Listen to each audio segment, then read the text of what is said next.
kuonekana kwa screen. Yes, let's welcome to our station here. Data protection is to ensure that whoever is collecting data in Kenya is doing so according to the Data Protection Act of 2019.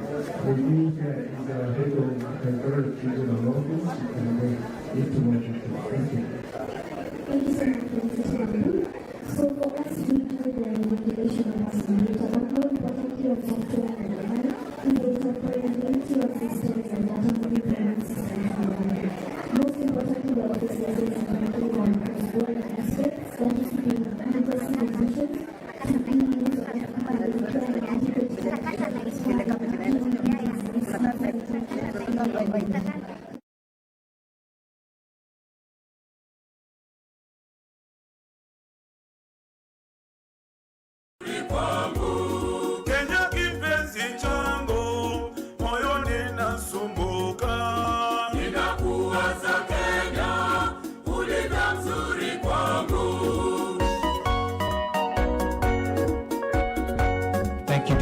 Thank you, DJ. Thank you, post right there.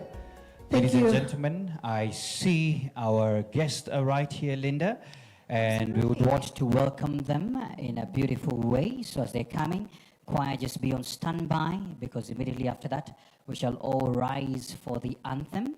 And the choir shall be leading us in the national anthem once that is done. Absolutely. And so as they come in, we shall be appreciating our guests as they come as well. He's actually at the last booth, and then we can flow on that. Yeah. Yes, we have several exhibiting booths right there, and the Prime Cabinet Secretary, Honorable Musalia Mudavadi, has just toured some of the booths right there, accompanied by the State Department of ICT and Digital Economy Cabinet Secretary, Bolon Kabogu, as well as the PS for State Department of ICT Engineer John Tanui, together with Uasin Gishu County Governor Jonathan B., who've just accompanied the Prime Cabinet Secretary for this particular country, Musalia Mudavadi. So they're just making rounds at the booth, but any minute now, we expect the chief guest to be making his way right here.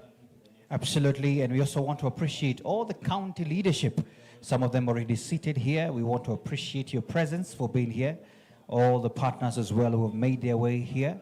Karibuni sana, feel at home as well in this particular home. How do you say feel at home in the local? Feel at home. Yes. Itagat. Itagat. Itagat. Am I right? Yes. Absolutely. This is a home girl. This is a home girl. So you ask me a hard one. Yeah, it should be a hard one, eh? Yes. Okay, so how do you tell people we are starting shortly once he comes in? Tell them that. Is she doing that? I'm a bad one. But welcome to Uasin Gishu County, actually, Minor Chege. You know. No, I'm actually, let me tell you, I am known here. You never know. They even give me a wife from here. Is that true? Really? Yes, the choir. She sings in the choir. So me, I'm at home.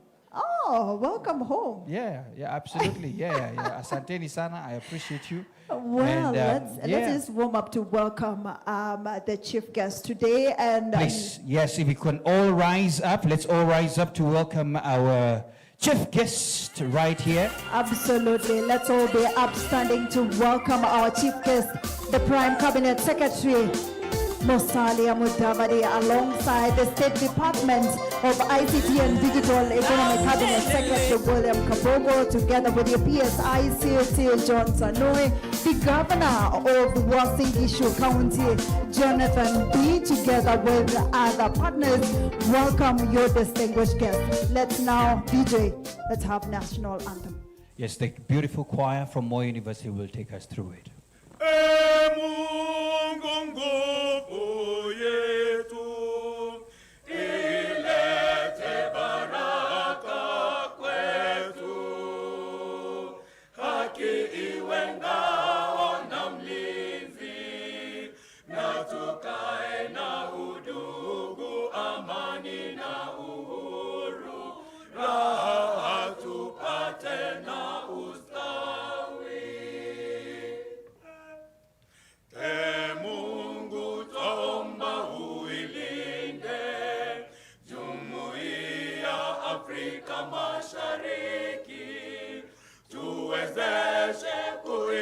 Kwa amani tutimize na malengo yetu, jumuiya yetu sote tuilinde, tuajibike, tuimarike, umoja wetu ni nguzo yetu, idumu jumuiya yetu. Thank you so much, choir. Just remain right there. Don't sit yet. We want to have the prayers led by the Imam and the Bishop. So kindly make your way up here for the prayers as well. Karibuni sana.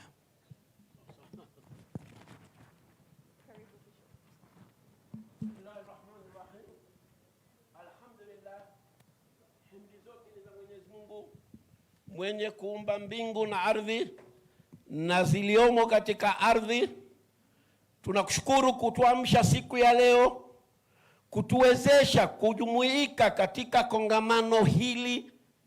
Tunakuomba ulifungue kwa njia ambayo kwamba ni aheri, na yote ambayo yatakayojadiliwa iwe ni kwa manufaa ya taifa letu tukufu. Wewe ndiye mwenye uwezo wote, na kongamano hili tumekuwekea mikononi mwako. Wewe Allah Mwenyezi Mungu ndiyo mwenye kuliongoza kongamano hili. Mwenyezi Mungu, tunakuomba ubariki rais wetu aliyekuwa na maono ambayo kwamba leo ndio ambayo kwamba tunayajadili hapa. Bariki makamu wa rais, waziri mkuu, mpe nguvu na afya, na viongozi wote ambao wako hapa wape hekima na busara kuliongoza taifa letu. Bariki nchi yetu ya Kenya, ipatie kila aina ya baraka. Bariki kaunti yetu ya Wasingishu pamoja na gavana wake. Mpe nguvu kuweza kuiongoza kaunti hii. Wewe ndio mwenye uwezo. Haya yote ambayo kwamba tutakayoyafanya kwa muda wa siku 3 tumeiweka katika mikononi mwako, na tunaamini kwa kuwa utatutekelezea. Amin, amin, walhamdulillahi rabbil alamin. As we continue in prayer, the prophet Isaiah tells us this: Behold, I will do a new thing. Now it shall spring forth. Shall you not know it? I will even make a road in the wilderness and rivers in the desert. Let's pray. God, our Heavenly Father, we humble ourselves before your throne of mercy and grace this morning to thank you, God, for giving us the opportunity to gather here today and even the 3 days that we will be here for the purpose of this summit. We want to thank you, God, because you inspired people who dreamt and even planned for this summit. And we pray, Heavenly Father, that your presence will be with us as we begin this summit. We want to thank you, God, because you have not stopped to reveal new things to humanity. And we pray that, Lord, the stay of all the delegates and people who will interact in this summit will bring and produce something that is going to be for the good of humanity and also for this country. We want to thank you for our country, Kenya. We want to thank you for our president. We pray, Lord, that you will bless him, bless those in authority under him, and bless even our guests today, that, Lord, as we interact together, we will also benefit from the interaction and from the wisdom that will come out of this summit. We pray that, Lord, the beginning of this summit, because it is one of its own, let it bear good fruits for the good of this nation, for the good of the whole world, and for the good of your creation. Begin with us, bless us through, and at the end, glory and honor will come back to you. For this we pray in the name of God the Father, the Son, and the Holy Spirit. Amen. Thank you so much. You may have your seats. You may have your seats, and Boy University Choir is going to do a quick number, very quick number, 1 minute, and then we proceed on. Go ahead.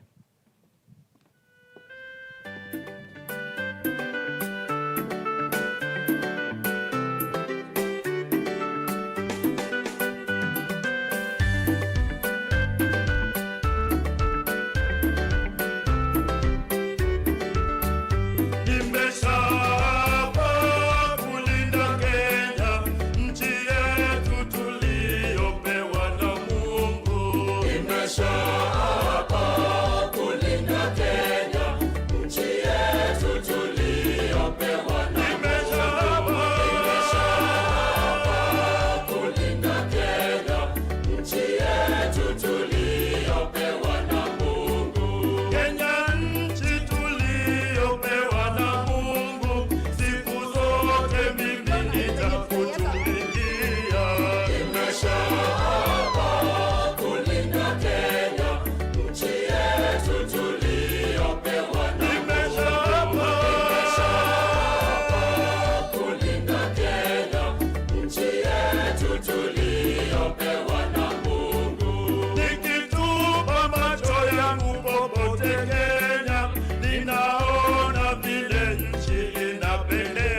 Everybody, let's join the choir for a minute. And even our chief guest.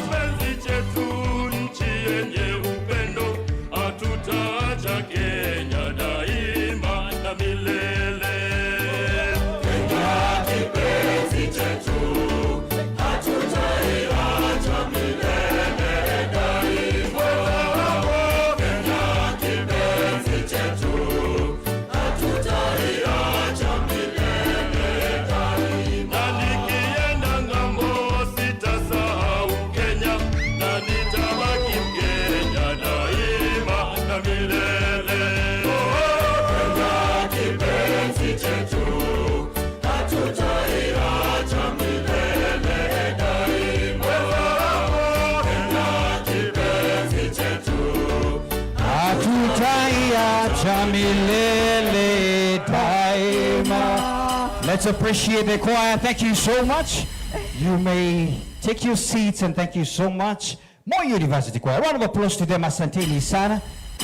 Wow. Well done. So much. Well done. What an ushering in to the Uasin Gishu County. We're truly honored to be here. Yeah. So let's talk about this particular event. And before we dive deep into this particular summit, yes, let's get to recognize the people present right here. Absolutely. So it is indeed a great honor. In fact, he is our host here. Let's put our hands together for the Prime Cabinet Secretary, Honorable Musalia Mudavadi. A round of applause to him. Thank you so much. We acknowledge you. And he's a good dancer. Yes, I noticed as well, yeah. Alongside also the State Department of ICT and Digital Economy Cabinet Secretary, yes, William Kabogo. Let's give a round of applause to Honorable William Kabogo. Asante sana. I don't know whether you know how we pronounce it in my village. It's Kafogo. Oh, Kafogo. You can try that. Is that true? I'm just checking. Okay. No. Kabo. And also, let's recognize the Principal Secretary for the State Department of ICT, who is also an alumni of this particular Moi University. Let's give it up to Engineer John Tanui. Thank you so much. Absolutely. And engineer as well came with a lot of his colleagues. We have PSS who are here in the great numbers. We will give him the honor of acknowledging them later on. Absolutely. Together with the diplomats as well. This is an auspicious event and it's beyond Eldoret. It's beyond Kenya. And let's also recognize the governor of Uasin Gishu County. Right here. His Excellency Jonathan B. Give it up to him. Thank you so much, Governor, for welcoming us into this auspicious event. Thank you so much, and all protocols observed, all county leaders who are present, we appreciate you for being right here. Ladies and gentlemen, we don't want to spend more time in the introductions and the likes. We want to get straight to it, but I just wanted us to acknowledge that the governor here is hosting us at the newest city in the country. Ooh, remember that? This is Eldoret City. It's also the home of champions. Yes. And guess the who? food basket. The food basket. And also, right now, it's the home of innovation. Let's appreciate the home of innovation. Those are so many of them. But allow me, please, and I know this has been a protocol issue, but we have seen the home of champions. Guess who is in the house? You've seen the home of champions. We have a champion in the house. Oh my God. Do you know him? Oh my goodness, we have to acknowledge him with a beautiful round of applause. Eliud, keep joy. Round of applause to him. Many thanks for joining us here today. We are truly proud of you. Absolutely. One of the key outcomes of this summit, Linda, is that we want to position Kenya in the global map. And I want to request with a lot of humility that we start that right now. So the only thing I'll do before we get the opening remarks is to position this summit in the global map. How better to do it than to do it right now? So if you don't mind, Linda, please kindly exit through that side. I'm going to exit, and I want to request the champion who we just mentioned. If you don't mind, Elliot, it will be an honor. Please come closer to our chief guest. Come closer to our chief guest and the CS, because we want to do a nice groupie with the PS as well. It's a groupie, a selfie kind of thing. Don't worry, we are positioning this. So if you don't mind, could you kindly stand? The rest of us, get your neighbor. We're going to do groupies and selfies in this place. And please you make sure you smile. Excellent. Come closer, sir. There you go. CS, kindly stand. Our chief the world should know there's a summit happening. Governor, please come right here. This is the big one. We want to tell the world right now that this is happening. Are you ready? Are the rest of the people taking selfies? Are you guys ready? Excellent. There you go, Smile Linda. to the selfie. Excellent. Lovely, lovely. Oh. Our chief Many guest thanks. knows to do the thumbs up. Did the rest of the people do that? Kindly do those surface and groupies. Some people are just smiling and laughing. Thank you so much, Many our thanks. champion. Thank you so much for that. Lovely. Yes. Look at it. Now, that one is the senior one, right? That's one is the senior one. And you ensure that you post it in the social media. But what is the hashtag today, Minor? Absolutely is the Kenya Software AI Summit. That's the hashtag for the day. We shall be telling them how to share that right away. But let's first of all get into the first session. Our first speaker. Can we welcome him, please? Well, it's now my singular honor to welcome the man of the hour, the tech industry, the tech giant who decided it's going to build it. I know there is a lot that happened in the cabinet to ensure that these events actually came to fruition. Absolutely. It took a lot. Absolutely. Yeah? Yes. Let's join me and Minor to welcome Engineer John Tanui, the Principal Secretary for ICT and Digital Economy, to welcome us into this particular event. Yes. And he's also an alumni. It feels good. He's actually literally empowering the nation. Absolutely. Welcome, Buona PS. Thank you, sir. Karibu sana. Your Excellency, the Prime Cabinet Secretary, Honorable Musalia Mudavadi, our Cabinet Secretary for Information, Communication and Digital Economy, Honorable William Kaboko, the Governor of Western Issue, Konza, our Member of Parliament, Honorable CPA Ruta, my colleague PS Isaboke, PS Belio, Professor Shaukad, the Secretary General for African Telecommunication Union, John Omo, leadership of Moi University, the Chancellor, Vice Chancellor, the Chairman, the leadership of Wasingishu County, the many tech captains who are here this morning, our colleagues and friends from various countries, technology companies, the representatives of embassies, good morning. It's a great moment for us in the tech industry this morning. Your Excellency, we are here because of the decision of His Excellency the President to establish the State Department of ICT and Digital Economy. And in it, there is a function that he put for support the promotion of software development industry in Kenya. And it's for that purpose that we are gathered here. My team sat, engaged the stakeholders, and decided to find a way to bring the entire ecosystem of software industry in Kenya into one platform. We have a lot of experience in other sectors, including agriculture and many others, but we've never had a convening arrangement for the stakeholders in the software and AI. And they decided that we need to put up such a platform. And they had conversations on where to locate it. And during that time is when we had the great success of Kenya in Tokyo. And our colleagues looked and said, it is possible for Kenya to be ranked the way we are being ranked in athletics, be ranked in the area of software and AI and technology. And we thought one of the best models is to choose a location from Eldoret and learn from our friends, the champion himself, the man who believes no man is limited, Eliud Kipchoge, and the many other great champions from this region. And we selected Eldoret and Moi University as our place for the annual Software and AI Summit. Your Excellency, today we have one of our colleagues who will make a presentation just to shape the context of this AI Summit. We have a chairman called Kunal from Mackenzie. I will invite him to do a brief presentation to put what we are here for in context so that we can see. Welcome, Kunal.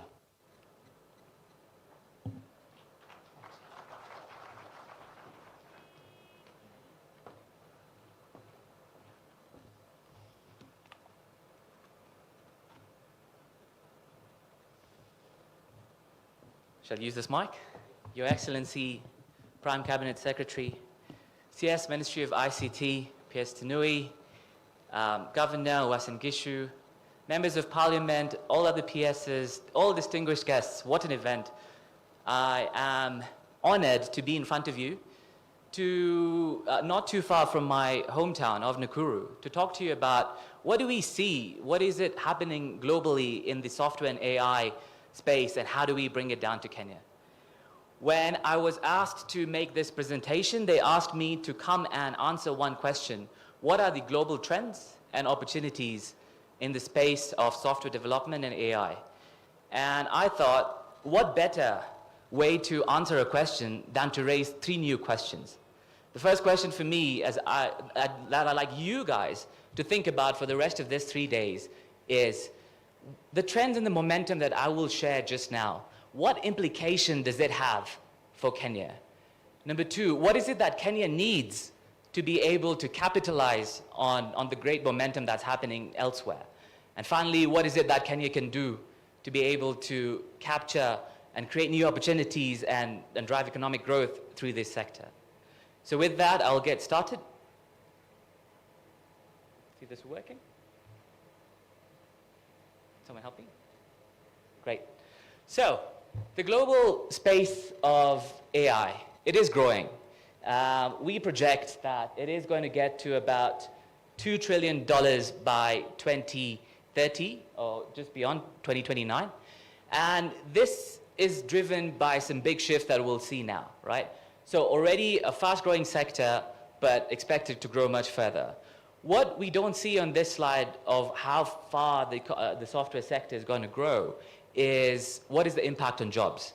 So globally, millions of individuals are involved in high-quality jobs, working on software development, deployment, and other use cases around the software sector, mostly in countries like India, the US, Europe, Asia.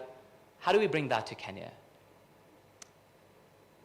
What we also see in this space is that there's several trends which are happening and are affecting the global sector of software globally, right?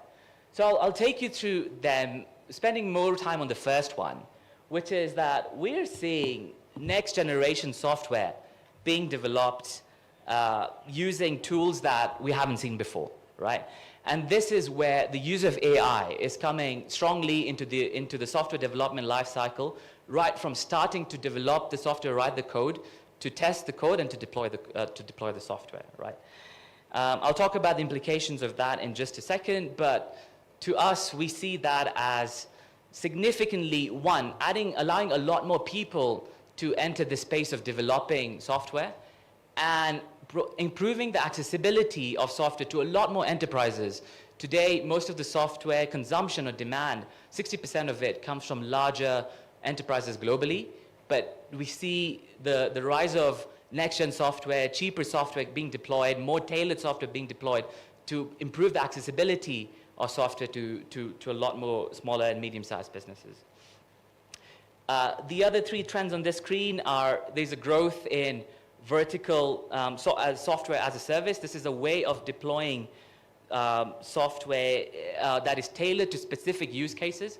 So you're no longer just creating and developing a software that is generic, but you're making it more tailored for specific use cases that are used in industry. We also see a lot of cloud native architecture coming through. What this means is that people are no longer hosting their software on their own premises. They are deploying them on the cloud, as we see, and we'll probably hear about a lot over the coming days. Cloud will enable you to roll out your software in a scalable way, in a secure way, and if done correctly, then in a cost-efficient way as well. There is a transition towards a subscription-based software. This means there's no upfront heavy capex that we're seeing in this space, and folks are tending towards paying or charging for their software as a subscription, which reduces the initial cost for adopters, making it more accessible to even more companies. And finally, last but not the least, there's an evolving cybersecurity landscape, a lot more cybersecurity risk coming live, but also a lot more new and efficient ways to tackle cybersecurity coming to play, right? So there's a lot of this trends which are happening within this space, I want to focus on the first one, and how does it matter to what we're doing? So before I get into it, I sort of briefly touched into it. What is next-gen software development? This is where you're using AI-powered tools and technologies across the software development's lifecycle. So whether it is starting from code generation to code testing to code deployment, we see different tools that are automating this process, that are making it more efficient and more productive and more effective, coming through, starting from tools such as low and no-code platforms. So platforms such as Lovable enable a non-engineer, a non-technical person like myself to go out and develop software. AI-generated code, this allows some of the big organizations to start raw coding using AI tools. We've had companies like Salesforce, like Microsoft, develop up to 30% of their code using AI. You're also seeing AI-based testing, as I've already spoken about, code review, and so on. This is not just an idea. This is happening, right? So the big companies globally which have already started deploying AI and Gen AI into their software ecosystem, whether it's Goldman Sachs, which generates code using Gen AI, it's Citibank, which is using AI in software to improve the performance. Netflix is also applying machine learning models in the software delivery process. Salesforce, as I already spoke.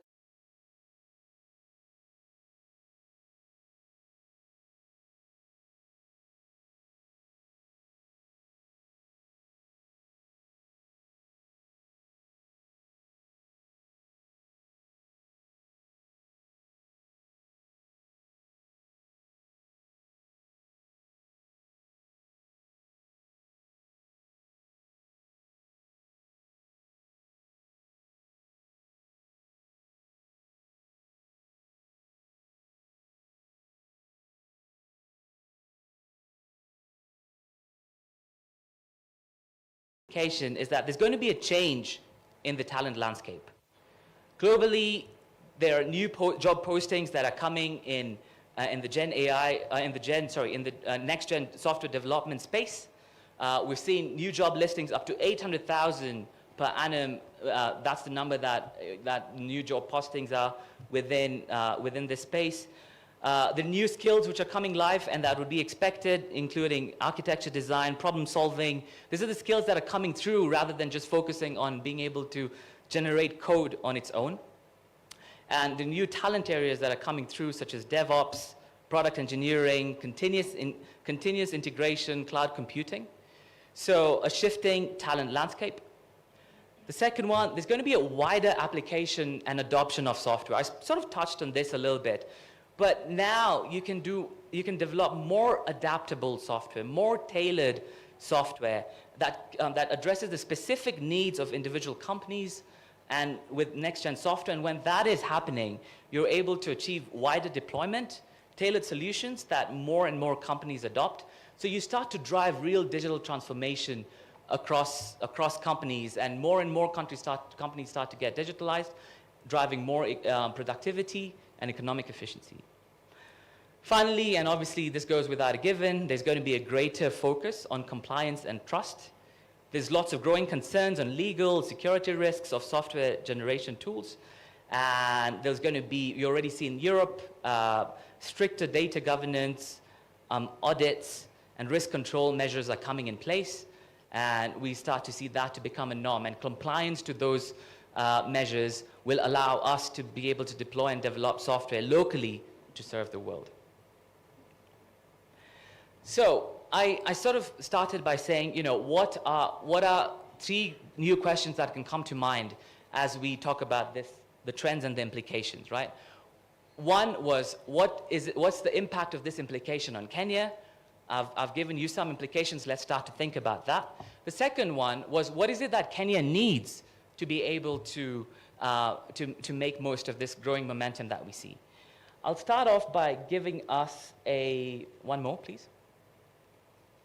I'll start off by giving us a very brief overview of how the software market looks like in Africa and where Kenya can play or position itself. So Africa's software demand or software market is about $8 billion, okay? A lot of this is concentrated in application software, enterprise software, productivity and system infrastructure software, to sort of spread out across these 4 areas. And you see obviously some of the largest global names playing and operating in this space, deploying the software in this space, including Microsoft, Oracle, SAP, Cisco. All of these companies are deploying their softwares across the different areas on the screen. What we're not seeing a lot of is there isn't a lot of local development of software that is tailored to local needs, right? The second thing to take note of is that most of the demand for software in Africa is concentrated in the 4 to 5 big hotspots. Obviously, Kenya is one of them. These are countries which have sufficient or large-sized economies and tech-savvy populations which are adopting the software. The sectors where we're seeing most demand is coming in, obviously, governments are driving software adoption. They're probably one of the biggest or the largest consumers of software on the continent, followed by financial services sector, which is obviously regulated and has to be efficient in delivering its services to the customers, very critical sector, and then communications and media, which includes telco, being sort of the 3rd largest consumer or driver of demand of software on the continent. I will go into, if you can go to the next page. Sorry, one more. One more. Sorry. There you go. Great. Okay. So we looked at all of the countries which have developed and grown their software sector. What is it that they were able to do? And one of the biggest lessons that came forward is when you develop your digital talent, that is the biggest unlock that you can have to promote or grow your local software industry. So we started looking into what are some of the areas of digital talent that are more and more in focus at the moment. AI analytics is obviously one of the big ones. Traditional tech, this includes the traditional software engineering and product development, cloud, which is the next one, blockchain, design, cybersecurity. We see this as 6 of the upcoming areas of talent where the focus is globally in terms of talent. And we were able to sort of benchmark our neighbors and regional cities within the Middle East and Africa region on the next slide to show how sort of they compare across the top 3 sort of areas that we saw. So if you're to look at this slide, we have the different cities in this region in the Middle East and in Africa, including Dubai, Tel Aviv, Cairo, Johannesburg, Cape Town, and so on. And we compare across the 3 skills that we saw, which is AI, traditional tech, and cloud. How do these cities, how is the level of tech talent across the cities in comparison to each other? And what you see is that the cities which are driving a lot of this software development by having a strong base of talent, the top 6 cities in this region, including Dubai, Tel Aviv, Cairo, Joburg, Riyadh, and Cape Town. What stands out? I think, to me, when I think about these cities, is that they're a global hub to attract talent of different kinds, right? Cities like Dubai, Cape Town, Johannesburg to some degree as well, and what Riyadh is trying to do is that they're trying to attract tech talent into the city by providing very friendly sort of conditions, expat-friendly work conditions to global talent, which is able to come into the country and develop the local ecosystem of talent. At the same time, these cities have all invested in their education system, whether it's through the universities or the tech capability builders, to be able to build the local talent. So they're attracting foreign talent. At the same time, they're building local talent such that the foreign talent can catalyze the local system, and you start to have the scale to be able to serve global needs for software. So again, this is to the second question, like what is it that Kenya should start doing to be able to capitalize on this global momentum that we're seeing? Now, to the third question that I spoke about, what are some ideas of what Kenya could do? And that'll be the last slide for me from me today. The last one, please. Thank you. So we started to lay out what are some example areas where Kenya can start to carve a niche where it starts to build software not just for the local demand, but to serve regional and even global demand. The goal of this summit is to position Kenya as a global software center, right? It's a center of excellence that is producing global software for the world. We can start from things where we have, or areas where we have fundamental activity already ongoing, and we can start to test and explore and deploy the software locally and start to perfect this art to deploy it internationally. Obviously, number one being GovTech and developing digital public infrastructure. This is all the software and services which digitalize and take onto the cloud some of the software of some of the processes of the government. After that, we have financial services. Already we're leading on a lot of financial services activity with our locally grown software, whether it is mobile wallets, it's mobile credit, microcredit lending, savings. How do we start to develop these products and export them to the world? Healthcare software, whether it's for digital claims management, it's for patient management systems, clinic management.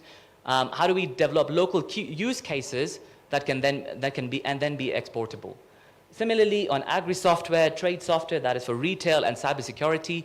These are areas where we have a lot of economic activity or significant need, and developing softwares in this spaces for Kenya can enable us to be one of the global leaders. So all I have from me today. Thank you very much, and I'm looking forward to an engaging set of discussions going forward.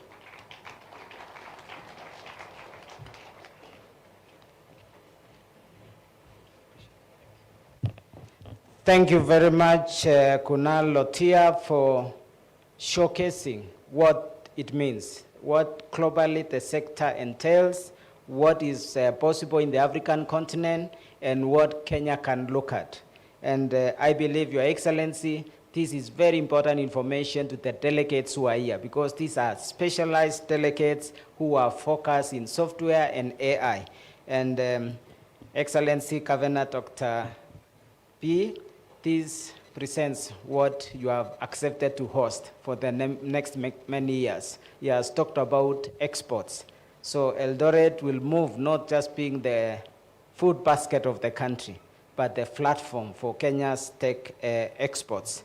Your Excellency, I want a few people to come and take 2 minutes to just showcase what are we doing to capture this great potential.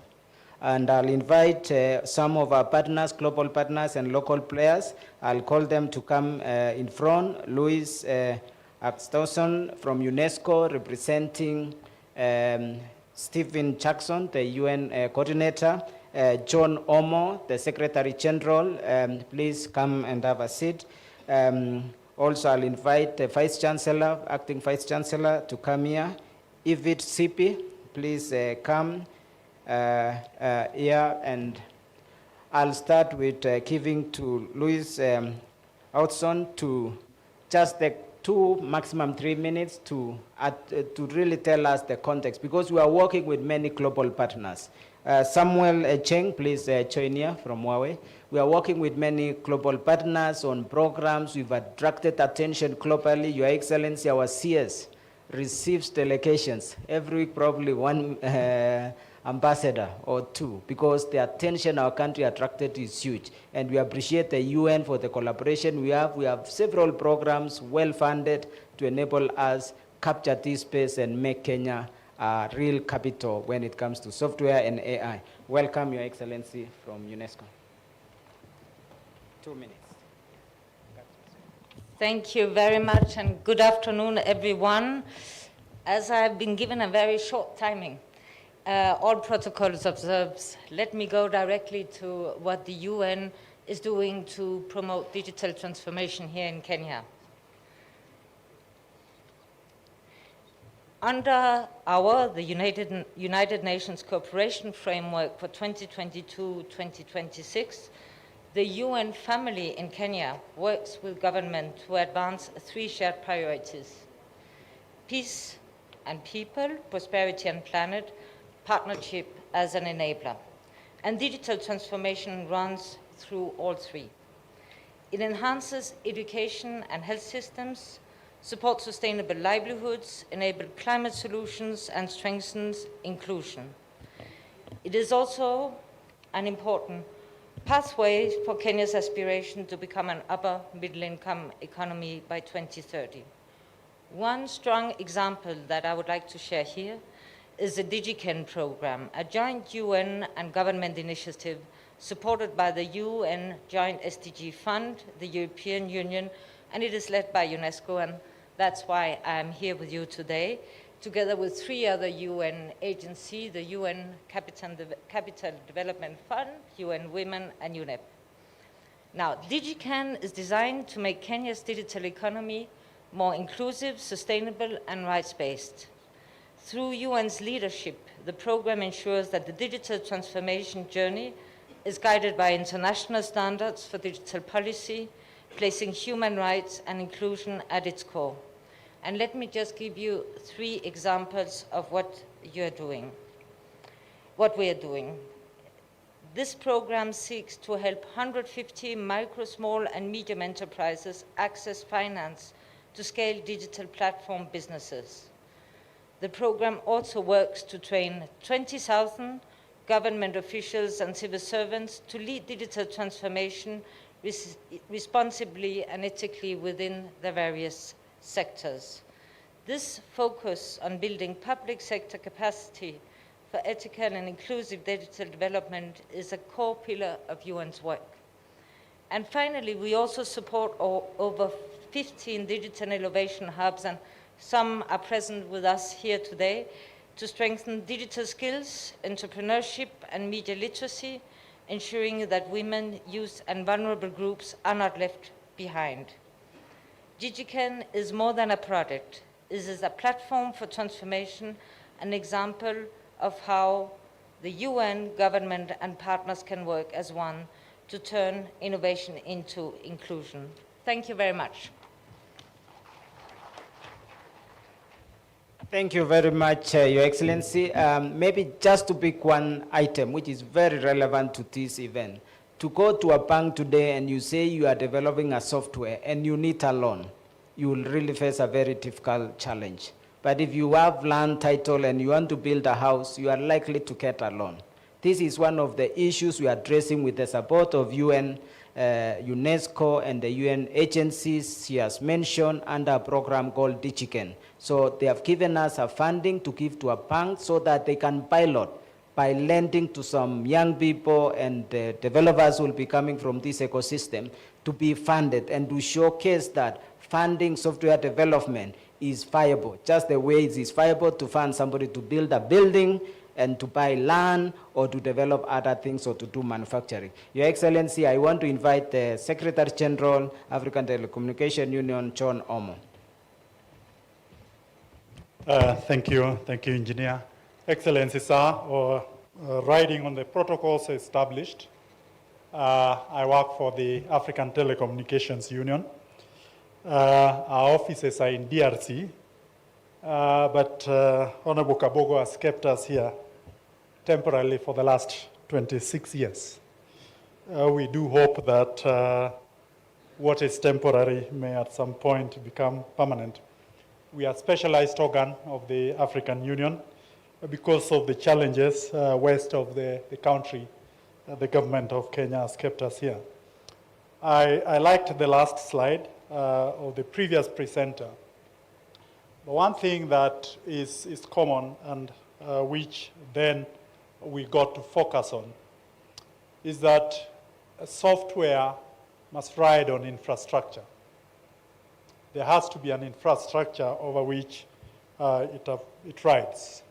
Currently, Africa's internet access is 38%. The global average is 78%.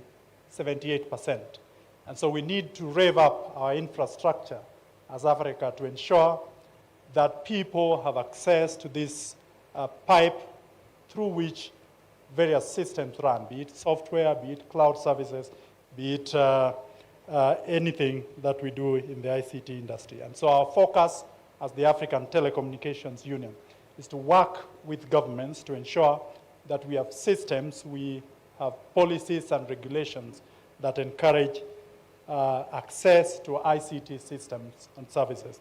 The other issue that I'd like to talk about, again, based on the slide, is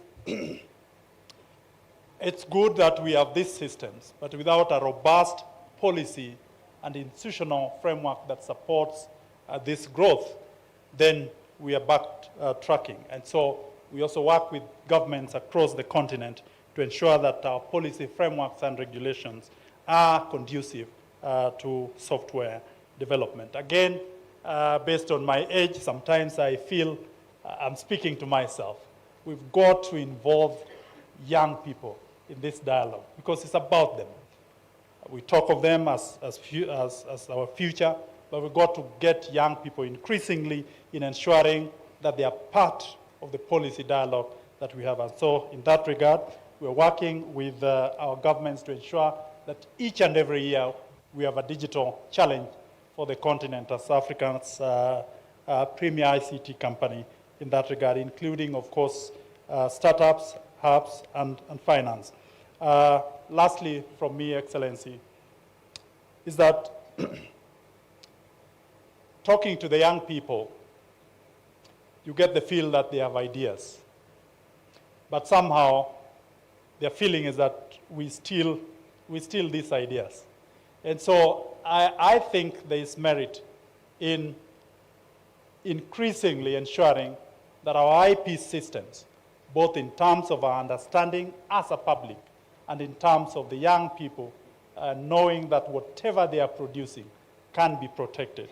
And so we are willing to partner with Moi University to ensure that it becomes a premier institution in this region for ensuring that we work with the young innovators in terms of protecting their IP rights. Thank you very much, sir, for listening to me.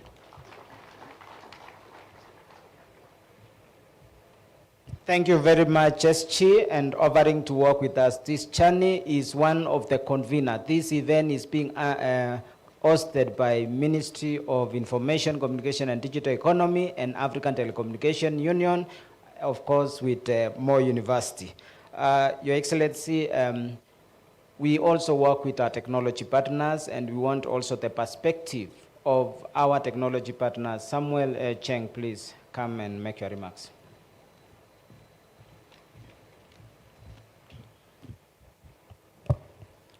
Your Excellency, PCS, Honorable Musania Mudavadi, Honorable William Kafogo, I hope I pronounced it well.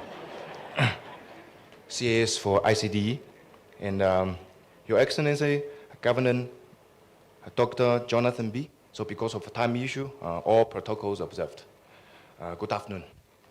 So on behalf of Huawei, the first thing I would like to say, Huawei is very proud to support this summit with the important mission of growing the software and AI ecosystem in Kenya, as well as discussing how software and AI can deliver greater economic growth, social development, and better public services. With Kenya's ambitious aim to expand broadband and digitize government services, the next step is to focus on two areas. Firstly, to develop local software and AI solutions, and then secondly, to apply it widely in Kenya. In the first area, to develop local software and AI, we have three options. To use international cloud providers, including definitely Huawei Cloud, use hybrid cloud solutions such as HCAs, and build local data centers and cloud solutions. All three options are necessary for different users and different use cases. Many factors as relevant, including the business model, sensitivity of data being stored and used, and how critical the reliability of the services is. Huawei is already working with many leading enterprises and government agencies in Kenya on all three of those approaches. And we will continue to support these customers enhance their services with additional AI capabilities. This will require improved hardware, new platforms, and new software solutions. This will also require new partners models and new business models. This in return will depend on who is using AI. This brings me to the second area. For AI to have the impact on this country, it must be widely adapted and used. Industry users need to take AI seriously and integrate it into these businesses to enhance efficiency and develop new solutions. So let us use this summit to bring software companies together with industry, identify where the best opportunities are to use AI and start implement it. As we implement it, then we can learn and adapt. We can't wait. I believe Kenya has a lot of potential with leading business as well as developers. Huawei is committed to developing local talent and supporting local youth startups and software partners. We have over 60 academic partners in Kenya, like Moi University, are hosts for this summit, who are also critical in the AI ecosystem. We can provide a cutting-edge AI hardware and platform, like Pangu models, to support you in developing and using AI. As we do this, we must continue to build our digital superhighway so that everyone can get broadband access and thus benefit from AI. We must ensure AI is available to as many people and businesses as possible, no matter where they are in the country. So I want to assure you of Huawei's support and call upon all of us to collaborate to urgently implement AI in industries, academia, and government. Thank you. Asante sana.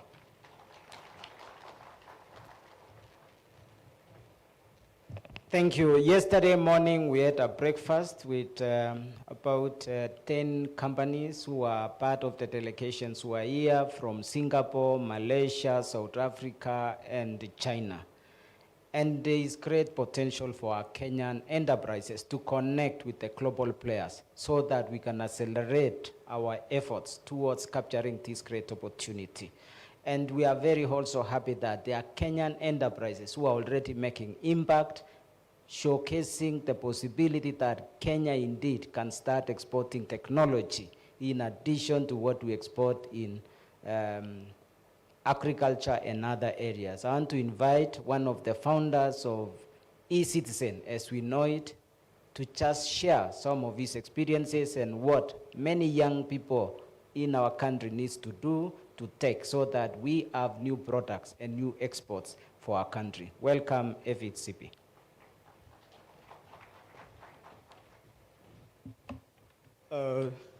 Thank you, PS. PCS, CS, and Governor, and all protocols observed. Barry Asubui. I just want to say hello because I'm going to not follow a bit of protocol. I shall dissuade from the more technical conversation. Reason is that, you know, there's always a saying that people in the kitchen tell you there's good food, but they don't tell you how they cook it. They don't tell you how many times they got burnt. They don't tell you how many times they cried. They don't tell you how many times they appeared on a newspaper on an article saying that they have 9 billion and they didn't even have a shilling in their pocket. So if you give me 5 minutes, PCS, please, I would like to go through the journey that me and the team have gone through.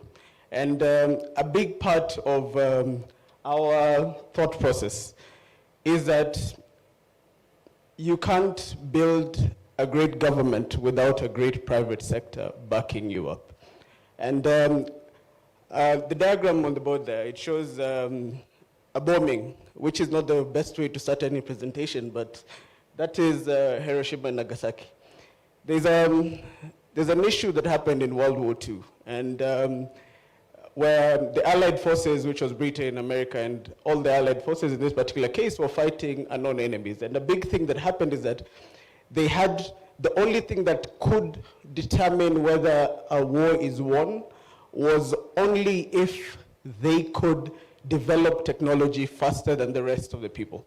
So what happened is that for the companies that already existed in these places, General Electric, DuPont, and Westinghouse, they then had to go in and literally develop whether it's the nuclear reactors and the things that currently form everything in place.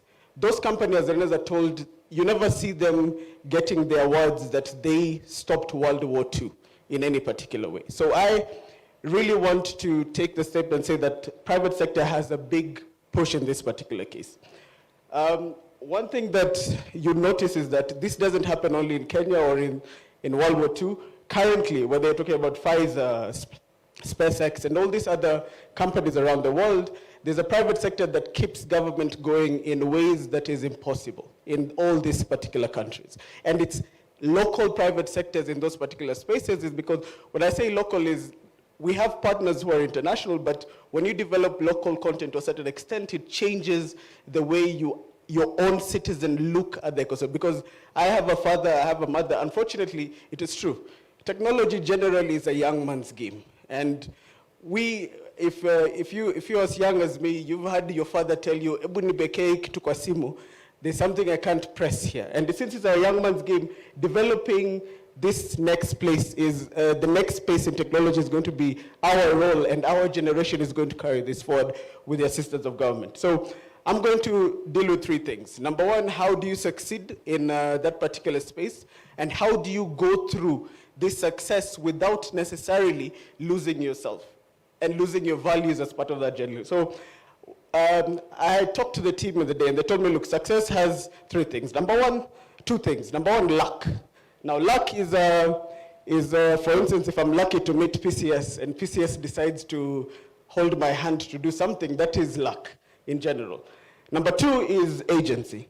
And I'm happy that our very own champion is in the room, and I usually take heed to things that he says, in that I might not be a runner, I might not be running a marathon, but even when you're doing software, as a thing, you are also running one or another. And I'm going to draw parallels with that. And whether it's the years that you didn't know that Eliud, I want to recognize him in the house, the years that I'm sure nobody knew your name. Now the whole world raves your name. And how does it move from not knowing your name to somebody knowing your name? Same things, and I draw parallel to our own stories, that you have to have 5 things, and this is to the young people being in the university, and the formula next thing. Number one is the action, to be able to perform, to go out. Number 2 is the adaptation, being able to change at every single way. A journey like ours is where government changes and you have to realign in government whenever it changes. It's a huge journey that we've had to go through. Determination and the move. Then eventually I will show you how you then in software get to the point that you run in under 2 hours. And give Eliud a clap, please. So now I'm going to go into the software journey. So I'll skip a few slides. So we run a company called Electronic Citizen Solution. It's a consortium. The consortium of 3 unique companies built in Kenya. Number 1, you have a service company called Webmasters. Number 2, you have PesaFlow, which is your payment service provider. And then you have Olive, which is a data management company in so many ways. Now, in 2008, most of us were in our 20s. In 2008, I was actually 19 years old, if I'm being, and that's why I'm saying it's a young man's game. In 2008, a lot of us were working out of cyber cafes. Most of the internet wasn't here. It was mostly dial-up, and you had to go to internet rooms to be able to get software. Believe it or not, the first version of eCitizen was built in a cyber cafe in town. And that's a story for another day if you want a bit more detail in that way. In 2008, we built services that could interact with government in a particular way. At the Ministry of Finance, we had a need to list all the registries that services are offered in this particular country. Now, these registries included whether if you want to go to Ministry of Lands to be able to get your title deed, there are things that you needed to do and items you need to pay. We used to call that system e-registry. Now, e-registry was just a glossary of how services are built in the country. That was never anywhere that you could actually go online. But we were the first company to actually implement e-registry in this particular case. And e-registry is what then drove into ECS. There was a small contract at the Ministry of Finance. I usually say some of our founders are crazy because they went there and they actually pitched like, we're the best company in the world, but you're like 3 people in your dorm room. And most of the time, most of our startups are 3 people in a small room trying to get things to work. And at that particular point, government then decided that we have to push through and get services. Now, fast forward to 2013-2014. In 2013-2014, at the end of 2013, the then former His Excellency President Uhuru gave a declaration that we want to go through a digital journey. Now, when he gave this particular declaration, the government didn't necessarily know how. How do you actually get services from where they are and where they need to go to? Hence, he formed a cabinet committee. And this cabinet committee, a big part of it was how do we get our services online? And that's the first time that in 2013 that you heard of iTax and the other systems that are currently being used in government go online to a certain extent. So in 2014, a committee was formed. And we had then the deputy president, who's currently His Excellency, hosting us as a whole team, including all private sector. KCB was there, Safaricom was in the room, ourselves as webmasters were also in the room. And a big part of that particular journey was they asked, how do we digitize services? And so we were given time to come back and present solutions to a various majority. At that particular time, some of the founders were in the room, and what they did is KCB did present, Safaricom did present, a lot of the teams in the room did present. But it was about 7 people who you're seeing on your screen right now who had the inkling of a solution. And the inkling of a solution came from the fact that a few years ago, World Bank set out a tender. And they said, who can be able to get permits and driver's license and all these things and to be able to be processed within government without papers being there. And World Bank had what we call an ease of doing business arrangement with the government, where they wanted to rank all countries against the ease of doing business. So what they did is that World Bank had actually given us a contract, and that contract was to be able to digitize various places. Now, Waswahili wanasema penye miti hapana wajenzi. So the first countries that we did is you are sent to Lesotho to go and do a digitization, you're sent to another country to go do a digitization, while back home, there's nothing that you've been able to do. But luckily in 2014, when Cabinet decided and His Excellency specifically hosted this forum, he let all these companies present. Now, because we had this past, and this is where action comes into play, our agency was that even if they're bigger companies, they would only be able to solve one problem. They can solve payments. Payments is not how you give services to citizens. Payments is the tail end of how a service gives. So on that particular journey, we told the team in the room that we have a solution to provide the service. We shall integrate into payments either way. And we're a very service-driven company in the way that we are structured and the way that we move along. So up there you can see the handsome faces. They were not this clean when we started out. Unilever has been applied. So this is a big part of them. And this team have spent a lot of time making sure that the system keeps running. Now, I'll fast forward to 2015 when services went live. Services went live and we only had 10 services on the portal. Nothing was ever going, and it was a pilot. So government only gave us a pilot for 10 services. Nothing else was to be onboarded. We were supposed to do 10 services. After 10 services, we were supposed to redetermine the position and where this is supposed to go. So at the end of 2014 towards 2015, all of a sudden, all ministries wanted their services online. And that was a big push in the way. And I remember there was a meeting that was held in the Deputy President's office at the time, and somebody in the room asked, what happens if all our services go online and this thing goes down? And the Deputy President looked at us and said, Vijana, si mutatengeneza? And there's something about that. That is where luck, I usually say, plays into play. You have teams that are working, and sometimes they might not get it right the first time. And most young people don't get it timed around. We've had over 15 years doing this, and we did not get it right the first time. But over the years, things have changed. And we've celebrated birthdays, we've been honored by specific things. At this particular point, especially in 2017, things got a bit rough. Government refused to push the pilot out and to get it done. But we kept supporting the service. I can tell you that at the time we started, we became 48 people in the office. By the time we were getting to 2018, we were back to the 7 original people in the office.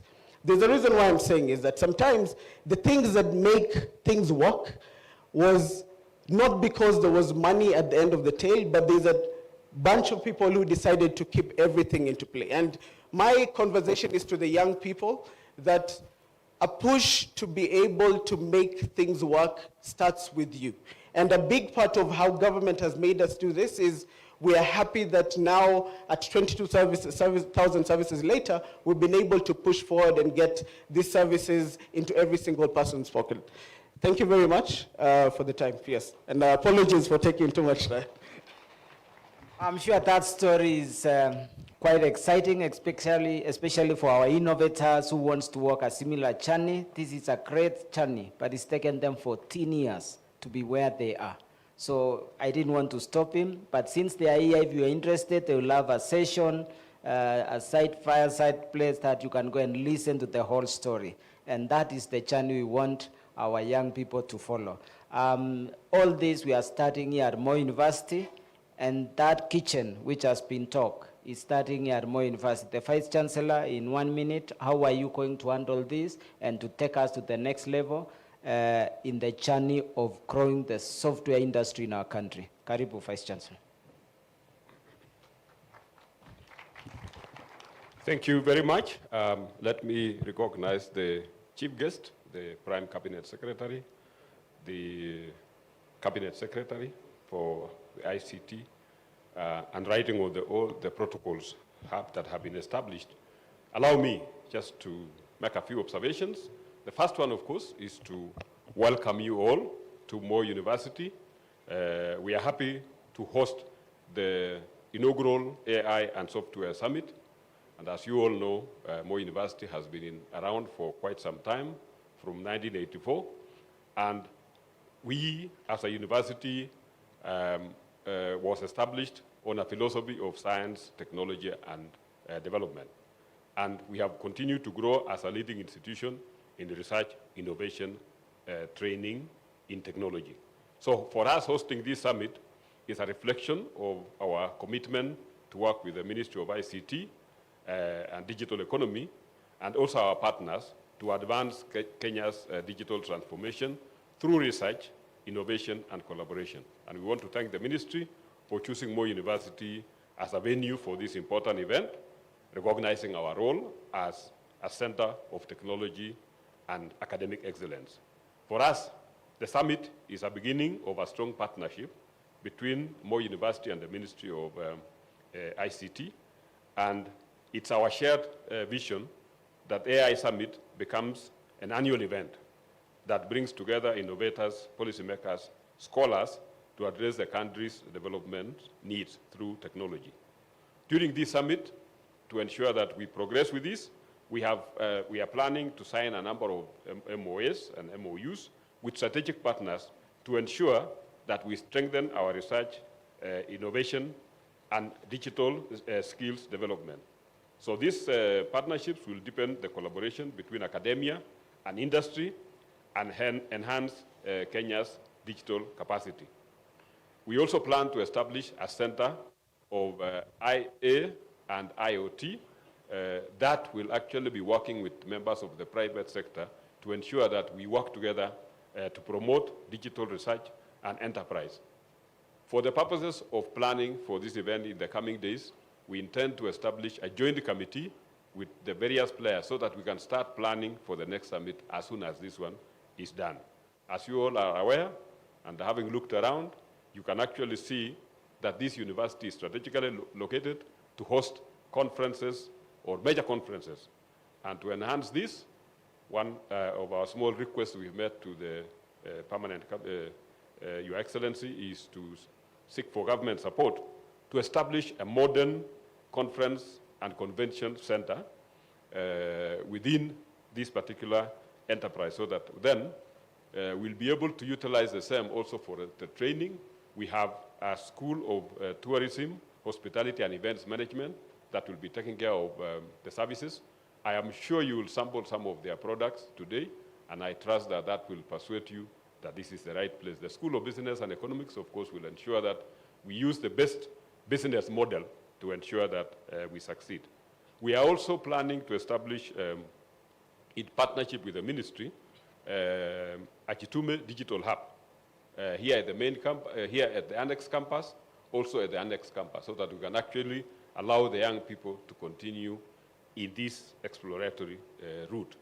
So as I conclude, as Moi University, we look forward to act as a catalyst for innovation, a center of digital excellence, and as a key partner in Kenya's development agenda. Together with the Ministry Konza, Technopolis, and our other partners, we are committed to making this summit an enduring platform for collaboration and growth.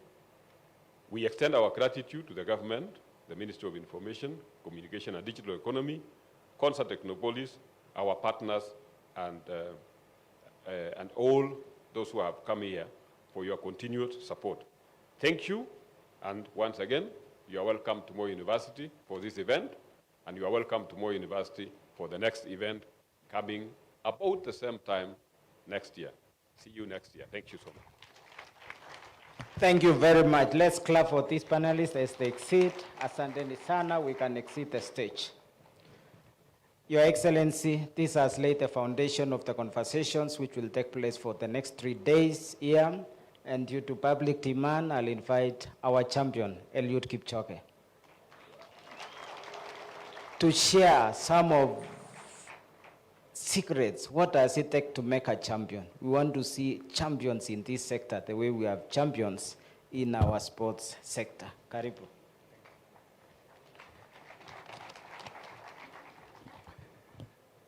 Prime Cabinet Secretary, CS, PS President, Wasingishu leadership led by the Kafena, area MP, all protocols observed. Good afternoon. As a proud resident of Eldoret, I welcome you to our city, the home of champions. The AI and Software Summit could not have come at a better time. The world once knew a world of predictable positions, fixed playbooks, and clear finish lines no longer exists. All great races of our time in business, in government, technology, and sport are changing. The question today is not who can run the fastest, but who can adapt the fastest. Let me speak from the world I know best. That's the sport. Every part of it is feeling the heat. At the Tokyo Olympics in 2021, where I ran the marathon, was moved to Sapporo because Tokyo was too hot to host it. And I can tell you, it was truly hot. At the Paris Olympics in 2024, temperatures were even higher. For the first time in my career, I did not finish. It was a humbling reminder that even the strongest preparation can be tested by the power of a changing planet. Across the world, the story is the same. Footballers now stop mid-match for cooling breaks. Tennis players wait for the courts to cool. Some marathons begin at 4 in the morning to escape dangerous heat. By 2050, 1 in 4 cities may be too hot to safely host the endurance events. Closer home, our training grounds in 10 here in Eldoret and in Kaptagat are getting warmer every year. If there is one field where innovation and technology are urgently needed, it's sport. And even more so, sport in Africa and here in Kenya. Climate change is no longer a distant threat. It's a daily opponent. It affects how we train, how we recover, how we compete.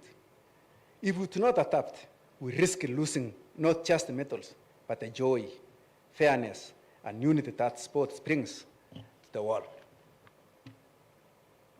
That's why software and artificial intelligence have become essential to sports survival. AI and data are already rewriting the playbook. They monitor heart rate, temperature, hydration, and fatigue, and signal when recovery is needed. Smart sensors track weather and air quality, helping organizers plan safer starting times and prevent heat stress. Data platforms manage energy to use in stadiums and transport, reducing emissions from major events. Performance analytics guide training while preventing injury, and predictive tools monitor health and nutrition to keep athletes performing safely. This is not the future.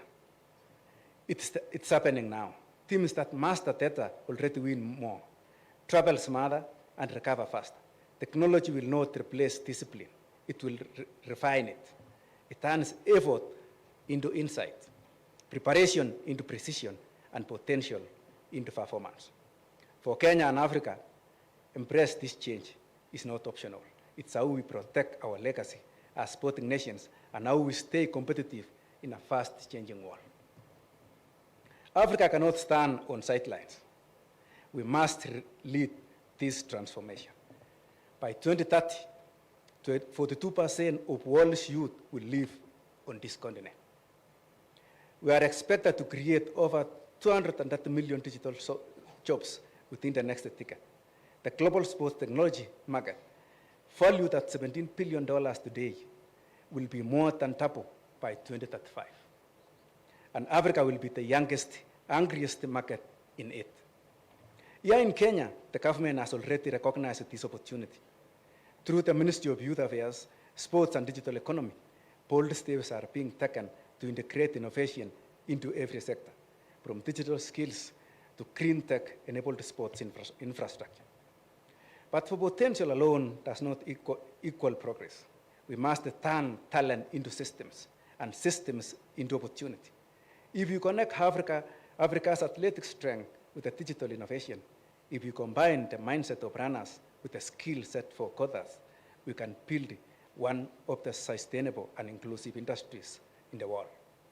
This is not just about sport. It's about jobs, dignity, and the future of Africa innovation. Now let me speak to you directly, especially the young people in this room. This is your race to run, and how we prepare will shape the future of our country. First, please master one digital skill, just one. It could be coding, design, or data, but choose one thing and get really good at it. In running, we repeat the same stride until it becomes natural, and the same applies to learning. You don't need to know everything. You need to master something. Secondly is solve the real problems. Don't wait for the perfect opportunity. Look around you. Maybe it's how we deal with heat, waste, or mobility. Innovation begins with the problems you can see. Enjoy big solutions, start at small, with someone saying, let me fix this. Thirdly is track your progress. As athletes, we record every run. We look at best time and recovery. You should do the same with your ideas. Note what works and what doesn't, because what you measure, you can improve. And remember, your ideas are valuable. Protect them and hone them. Fourthly, build your communities of learning. No one trains alone. Champions work in teams. They push and support each other. The same is true in tech and innovation. Find your squad, people who challenge you, share ideas, grow together. Teamwork turns effort into excellence. The fifth one is lead with integrity. Technology should serve people, not other way around. Build things that make life better. Tools that empower, not exploit. In the age of AI, ethics is your biggest advantage, because success without integrity is just speed without direction. For policymakers and industry, that's to our leaders, educators, and investors. Preparation needs systems, and systems needs leadership. We must start by bringing digital and climate literacy into every school. The world has changed, and our classrooms must change with it. Our children should learn how to use technology, not just to consume, but to create.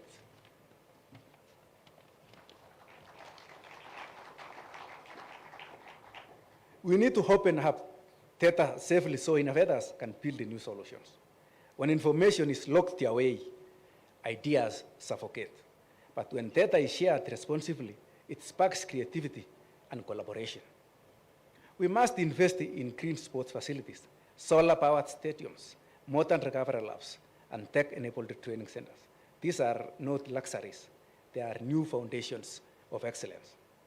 Let us also support pilot projects, not only big programs.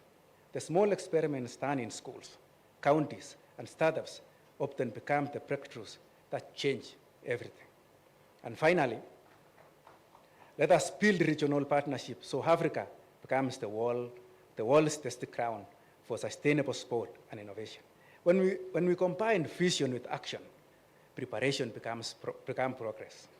The private sector, government, and youth all have a lane to run in. But it's only when we move together that we finish strong.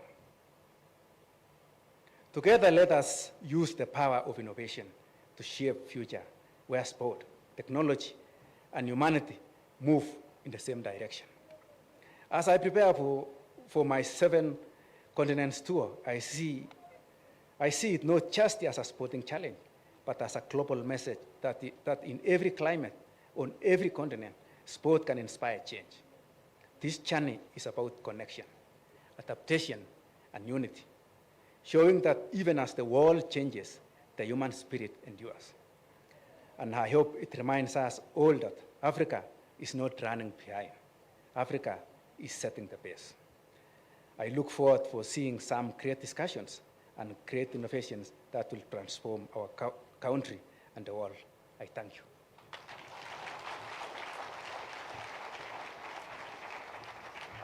Thank you so much. If you have doubts why we chose Eldoret as the destination, what better advice can you get in the tech space?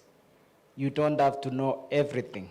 Just choose one skill, master it, practice it, until it comes out naturally. That's the words of Eliud Kipchoge. And to our startups, the young people forming business, one advice I would give you, as you select your board, get a champion, a sports person to be part of your board. Get a retired military service person who has served in our disciplined forces. You could be creating a potential that will have enterprises like Huawei, like Microsoft, originating from here in Eldoret. My last 2 assignments, one is to introduce my colleagues, PSS. First, my colleagues from public sector, please, you can all stand up, except my colleague PSS from Ministry of ICT, Konza. Please stand up, all of you. Yes, this is the team that has worked hard to make this happen. Asanteni sana, ICT Authority, Citizen Services, Konza, the board, and all of you. Thank you so much. My colleague PSS, we will be having a session later this afternoon where we'll share some of our actions at the policy level. PS Broadcasting and Telecommunication, PS Isaboke, please stand up and wave to the crowd. They can see you. PS Peliokip Sang, the person driving the e-citizen services, the PS e-citizen and immigration services. My last assignment is to invite the area member of our PS Research, Science and Innovation, Professor Abdullah Razak Shaukat, the man who will lead this and helping us to lift Kenya from ranking of under 100 in Innovation Index to be top 100. Asante sana PS. Now it's my honor to invite the area member of parliament, CPA Ruto, and thereafter invite His Excellency Dr. Jonathan B., and he will take up from there. Karibu sana.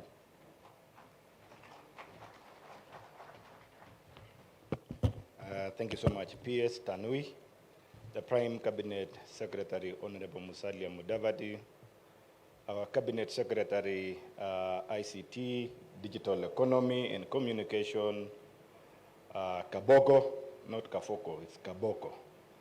Somebody was struggling to pick it well. Our Governor for Wasingishu, Your Excellency Jonathan B., the Chairman, Council Moi University, and the Chancellor. Allow me to say, and all protocols as stated earlier as observed. Mine is very brief, of course, from my point. I'm still a student of ICT and AI. Looking forward that on my profession, that is in Parliament, AI, I want to see the solutions that will be bringing about our legislative work. But mine is to stand here and to express my and profound gratitude to you yourself, PCS, and to the ministry for considering hosting this event, the first one in this country, in this city of Eldoret, and more so in my constituency, Keses constituency, because more universities in Keses, and we are happy as a constituency hosting this great learning institution that is giving us an opportunity to play a space in the current national and international discussion of the digital world. I was very excited when I was informed that this event will take place here, and I did purpose that I will ensure I'm here so that together we can receive it as we inaugurate it for the first time. And I'm happy PCS, the discussion here, that this will be an annual event, and the place to host it will be none other than the second university in the Republic of Kenya, Moi University. Yesterday evening we were here in the dinner, and somebody was making a joke that of all the universities in Kenya, the first university which was started naturally, beginning from scratch, is Moi University. And then I was asking, what about what we've been told the other universities? I was told the other ones came in as a constituent colleges. So we are very proud that also the first university which was started naturally here is hosting a great debate that cuts across beyond the national boundaries, but in the whole world, the digital space. From the point of view of Parliament, we are keen to this one, and I'm sure you've been following the legislative intervention that we have been doing. Many sectors have come up with their legislative proposal, and we've picked it well and engaged widely so that we can put proper framework that can allow operationalization of these particular ideas. Of recently is the digital health bills that we went through it, and the president has ascended to, and I'm happy today, under the transformation in health sector, digital health bill or act is playing a critical role in connecting the bioinformation that are required to speed up and cost effective in that sector. Same with education, same with transport, same with every other sector. Any other bill that is going to come across, we are ready to do it. Allow me, PCS, to just mention by the way, but not dive into detail, the recent law that was enacted, the computer misuse and cybercrime. This is one of the interventions that we are doing, that after looking at all these beautiful discussions that are coming up here, we are all aware that everything that is good has got also challenges on the other side. In school, you are learning the advantages and the disadvantages. And we should not allow the demerits to outweigh the merits. And for that purpose, we must create a framework to protect. And as a parliament, with a proposal came in, we've been looking at how this digital space has played critical role in transforming our livelihood and strengthening our ecosystem, our social life. But again, we've looked at on the other side, the negatives that has come with it, where other people, Eliot has said, success without direction without integrity is like, you said you call it innovation or what, without integrity, is like success without a direction. And that's what we are trying to shape together. So recently we passed a law that is going to protect people who want to misuse this space for their own gain. Some of them are driven by political agendas. Some of them are driven by personal vendettas. And we've seen what has been happening. And that is why, as Parliament, we enacted a law that is going to protect against the misuse of the space in terms of spreading falsehood information, spreading negative cult teachings in our religions. Of course, we've seen what has been happening, or protecting our young people against the exposure of issues to do with pornography or misuse of that space, what Basay. We've seen cases, the issue of swim swapping, phishing of data. All those put together are the negatives that have come together with the successes, and that is why that law has to be put in place. And that is why I need to call upon all of us as a country, Kenya, that we must rise together and protect this space, because it is the only space that is giving us opportunity for our young people. Listening to the story of e-citizen, many people today are inspired. Listening to the story of Eliud Kipchoge, most of us are inspired to believe in our small beginning. And we have to ensure that that path you are choosing will have to go successfully and ensure it comes out with the results, and it will go higher. As the Bible tells us, talents can lift one, those who are young or those who are down, to sit with the kings in the same table. And I think that is the direction we are going. So we must rise together and embrace and stop being perennial rejectionists, because nowadays we have developed a culture of perennial rejectionists. We reject everything. We are almost rejecting our own selves, even our own names. Anything that is good, we are busybodies that are there litigating against, rejecting, propagating negativity. let's as a country always embrace and look at all round everything that is coming. Let us study it, analyze it. The beauty of our constitution has brought about the public participation. During every establishment, there is a process of citizen engagement. Let us participate. So that where some areas, in your view, you see that should be corrected, let us correct it and we move forward. Otherwise, so that I don't say much, lastly, PS, Muswahili husema mgeni ndio mwenyeji apone. You are aware that among the institutions in Kenya, we've been going through a lot of challenges, especially the higher institutions, universities. But for Moi, we were stricken hard by the famine. But we are happy today we are here. When this conference was coming, I was asking PS, are you sure that you have confidence to be here? I said, yes, I'm an alumni of Moi University, and I'm very confident that this conference will take place. I'm happy that it's happening today. PS, there are some few challenges that we are calling upon, especially at your position as cabinet, when you're discussing issues to do with reorganizing our learning institutions. Moi University came through some challenges, not because they were not perceived per se, but because they are to play a critical role in ensuring that the government of Kenya enhances access to higher learning by establishing colleges, by nurturing and mentoring colleges that are now fully fledged universities. In that, they spend a lot to it, and of course, we are happy that the nation is able now to transit our young learners from secondary school to several universities in place. With that, we are calling upon something small from your hand to reorganize, just replenish what we spend so that we are able to we steer well in our dimension. I know we have a new council here, and I want to thank our chairman. He has come in at the right time, and he's very steady. Yesterday, we were saying, Chombo ki Mara. We want our Chombo to remain in Mara. So PCS, we are not asking much. I know you have a lot of asking from the other institution, but for Moi University, it's very unique because I appreciate you come from Western. We have Masinde Muliro, we have Maseno, we have Kabianga, we have Masai Mara, we have University of Eldoret, we have Karatina, and many other universities. All of these were mentored by Moi University, and they are doing excellent job for our country. Let's come down a little bit and provide a solution to the few challenges they are going through so that our staff can have their enjoyment. We know we have some of them who want to go for retirement. They are going through some challenges because of the pension issues. We want them to go home when they are happy. We want those who are young who have been employed to remain working, they be energetic, and so that we can move together as a nation. Let me not say much today. Yes, si leo ni ICT. Tutasema na tuko na machache ya ICT. With that much I've said, allow me now to give this platform to Excellency the Governor for Uasin Gishu, Jonathan B. Please come over, say something, so that you can invite the CS. Thank you so much, and I'm sure he's one of the proud people today, the city of champions. The town is opening up. Ama namna gani? Thank you so much, and I'm sure, Governor, you are considering working with university to give us conference facilities so that we will be hosting mega projects like this one. Thank you so much. Give our Honorable a better hand, Tabadali. Thank you very much.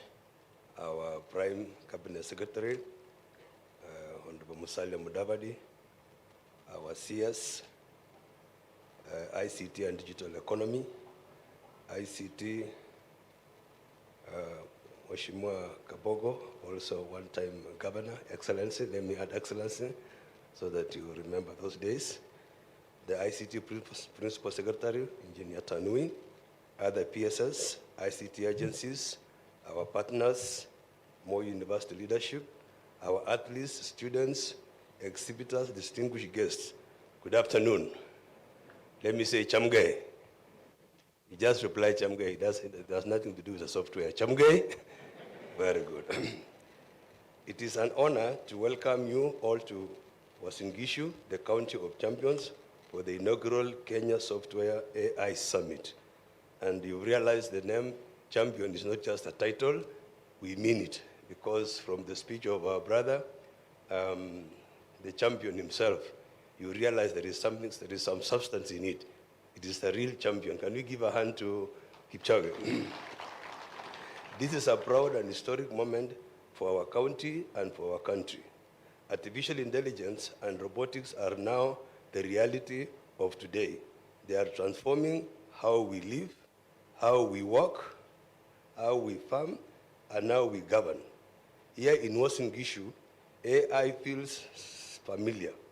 Being farmers county, we have a long practice, or we have since practiced another AI, which is not yours. It is not this one, AI, artificial insemination. It is still AI. Now we have this AI which is coming up again, it's very sophisticated. And so when we talk about AI or artificial intelligence at this summit, it connects naturally with our farmers who are ready to adopt the solutions in farming and animal rearing.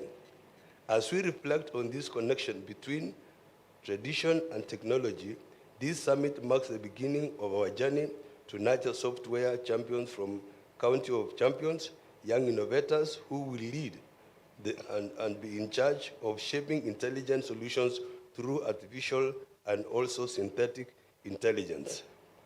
To make this a reality, through our Integrated Service Center, we are embracing cutting-edge technologies to make government services faster, more transparent, and more accessible.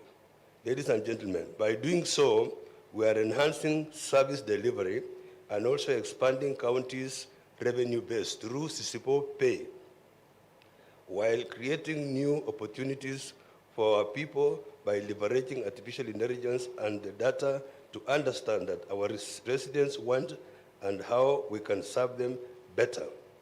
But beyond systems and policies, we are already putting technology to work.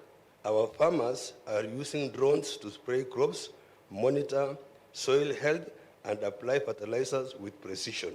Similarly, institutions in our city of champions, such as Eldo Hub, continue to nurture young innovators, developing real solutions for our real challenges. Recently, they were awarded the best innovation hub in Africa. Can we clap to our small innovation here? As we take pride in such achievements, I recall listening recently to former US presidential candidate, Senator Bernie Sanders, in an interview where he warned that AI will replace up to 100 million jobs worldwide. I understand this concern, but I respectfully disagree with his conclusion. AI should not replace people.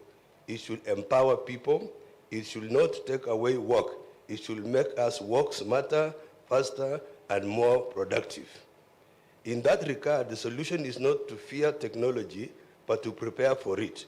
That is why, as a county, we are calling on our technical institutions to shift from traditional training to practical innovation. There is also need to develop policies that govern how we use AI responsibly. Furthermore, I call for a need to fully integrate artificial intelligence into our education curriculum. Let us begin early, as Kipchoge has said, even at the ECD level, to sharpen the minds of our young ones, preparing them to think, create, and compete in the digital age as they grow. If we prepare early, we will not fear technology. We will shape it. Our ultimate focus remains clear: to ensure that every innovation leads to better service delivery, stronger economies, and more jobs, not fewer. I am keenly following the AI solutions that will be developed through the Innovation Challenge ongoing in this summit. And as we reflect on this year's theme, connecting minds, shaping software, driving growth, let us move beyond conversation. Let us connect ideas, develop homegrown solutions, and execute strategies that will transform our communities. As a county, we are ready to support young people to leverage on technology. We are building our county to be a smart city, powered by innovation. The introduction of traffic lights is a clear indication of this vision, and that's why I am counting on our youth currently in the AI challenge to come up with solutions that make our city AI-centric. At the same time, as the City of Champions, we call for greater innovation to support our athletes, the men and women who continue to bring glory to our nation abroad. And we want to thank Kipchoge and the team. Many years ago, we were told when you go to Nyanza, Kisumu, and Siaya, And they say, don't throw any stone anyhow. You might hit a professor. But when you come to this county of champions, please be careful. Don't throw any stone anyhow. You might hit an Eliud Kipchoge or Susan or Faith Kipyegon or Moses Kiptanui, or anybody else, Ezekiel Kimboy and Rudisha. They hang around here. So take care you don't throw any stone. You might harm our champions. So we are saying, let technology therefore help us track performance, improve training, and safeguard the health of our sportsmen and women, ensuring that the next generation of champions remains unstoppable. In that spirit, let this inaugural summit mark the beginning of a journey that positions our county and our nation as a continental leader in AI and software innovation. Indeed, this initiative is critical. Our head of state, President William Ruto, has shown the way by enrolling for a degree in artificial intelligence. Now, there are people called the analog. I think our children will think that we are also analog, but I want to encourage our Prime Secretary and the CS. People see our age and they think we are very old. But there is new knowledge. There is something that will kill AI, because all these technologies, they always become obsolete very fast. So I don't know whether something will kill AI, but I'm told there is something called synthetic intelligence. That's where you will find some of us. So if I was to enroll to any class, I want to go to synthetic class so that I can beat AI. So wait for me ahead. I'm coming with my team. So don't call us analog again. We are aware. And again, as we move forward, indeed, this initiative is critical. This is leadership by example. We too must move with the times, not wait for the future to catch up with us. Moreover, as we host this summit today, we take pride in demonstrating that Uasin Gishu is ready for global conferencing, with the facilities, the hospitality, and the warmth of the people who welcome you home every time you visit. Different conversations are ongoing with our business community to make our city the best in conferencing and hosting international events, just like the recent international cycling competition and devolution conference. And now this is a very important summit again, that Uasin Gishu has the potential to hold any kind of meeting under the sun. The first time we held a DEFCON conference, I was barely 1 year in office, and it was very successful. And we hosted around 20,000 people who slept around here. We have so many, we have the capacity for beds and hanging out. We are the only county who has developed so much, and we have innovated life. We have day life, same as night life. So you can choose what time do you want to be alive, during the day or at night. So, and if you visit a place called Timber Exo here and Tamasha, you will realize there is more life at night than day. So that's also another innovation, and AI should take note that we are also very serious. Indeed, looking ahead, we are ready to work with the Ministry of ICT to ensure that this summit becomes an annual event hosted in our county, providing exposure and opportunities for our young people, and we will support it all the way. So Waziri and PS, I commit myself that if this thing is to happen, it should happen here again. And again and again, we make it a hub of AI in the world or in Africa. Finally, to the organizers of this remarkable summit, I extend my deepest appreciation to the ministry and Mo University, whom we have cordial relations. I warmly invite you to continue choosing the City of Champions as the home of many more events of this nature in the years ahead. And I want to say Mo University, PS is happy that his alumni. What do you call those people who worked in Mo University and they went to other fields like me? Because I think we'll ask the AI where to place us. Are we alumni? Where are we? Because we worked here at some time, and they say success has many fathers. So when you are successful, I feel like I should be part of this story, because I was once here as a staff, and somewhere AI should place me somewhere. And if it cannot, I will ask synthetic intelligence to place me properly where we belong. And I want to say thank you so much, Moi University. I know you are going through challenges. And it is true to say, Prime CS, that Moi University has mentored and produced people, including our peers, including the Deputy President, Kindiki was a student here, and many more, including me. So we think this Moi University has something special. It is designed to create people and create great people, not just human beings, scientists, leaders, and many more. So Moi University, Ongera Kwenu. I was once a member of something called MUSCO. I don't know whether it still exists or it died, but there's a challenge they went through. We are in talks with the CS cooperative to give us some money to help those people who lost their money through mismanagement or something like that. And when a chairman, we are ready to stand with you. PS Oparanya has had a talk with us together with MUSCO. We want to make sure that we revive MUSCO, because there are people who have even gone through issues. Others have died, others have gone mental because they have lost their only savings they had, because they knew that after retirement, I will have my 2 million or 3 million, but now it has gone down with people who don't know how to manage cooperatives. So we are doing something for you as a governor and a member of this county and a former member of Moi University. We will make sure that you bring life to our cooperative called MUSCO. MUSCO was good in those days. When you are in office or somewhere, you are told, well, ile inaitwa nini dividends imekuja kimbia kwa line. So every time that money will come, but now I'm told it has become something else. But we are ready to bring the glory of Moi University back to where it is. And I agree with the Mheshimiwa MP that this is the only university that came up the same way God created the universe. Let there be light. So Moi said, let there be a university, not through a college or some constituent college or campus or whatever. This is a university that just happened. And we want to say, Ongera Moi University, we are proud of you. We will stand with you. And I know the president coming from around has a good plan for Moi University. I want to say thank you very much once again. Karibuni Uasin Gishu, Karibuni, the County of Champions. I also just want to make a request from this summit, the AI. How can you market our county?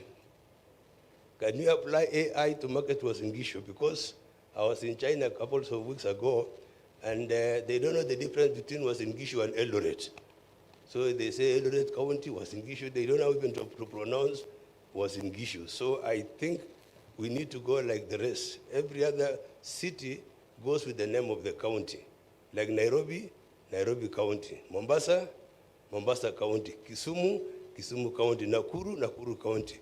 Eldoret was in Gishu County. It doesn't add up. So can AI please intervene and help us, put us in our correct position so that we can be marketed outside this county. Asanteni sana. With me again, allow me, sorry, to go back. All the staff that is working with county government of Uasin Gishu, please stand up.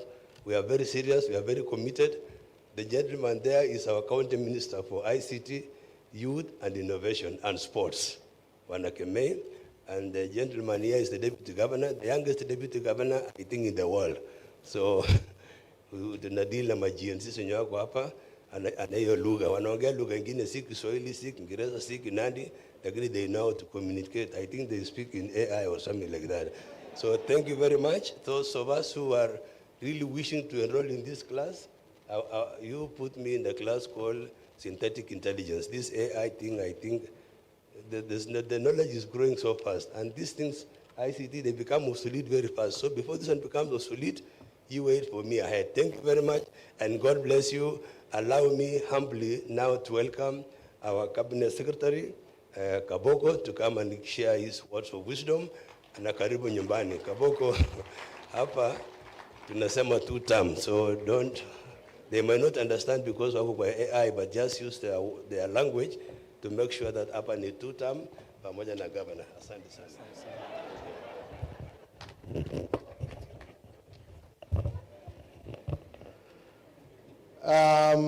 Thank you, Your Excellency, PCS. All protocols observed. I've been asked to recognize heads of missions and ambassadors, all their representatives. If you may please be upstanding, we recognize you. That is not my mistake, it's John Tanui. He asked me to recognize them. Atu. A heavy clap for him. Your Excellency, you know, when politicians take their microphone, there is really very little you can do. You start knocking your fingers and wondering why they have forgotten time. But I always say I'm not a politician, I'm a leader.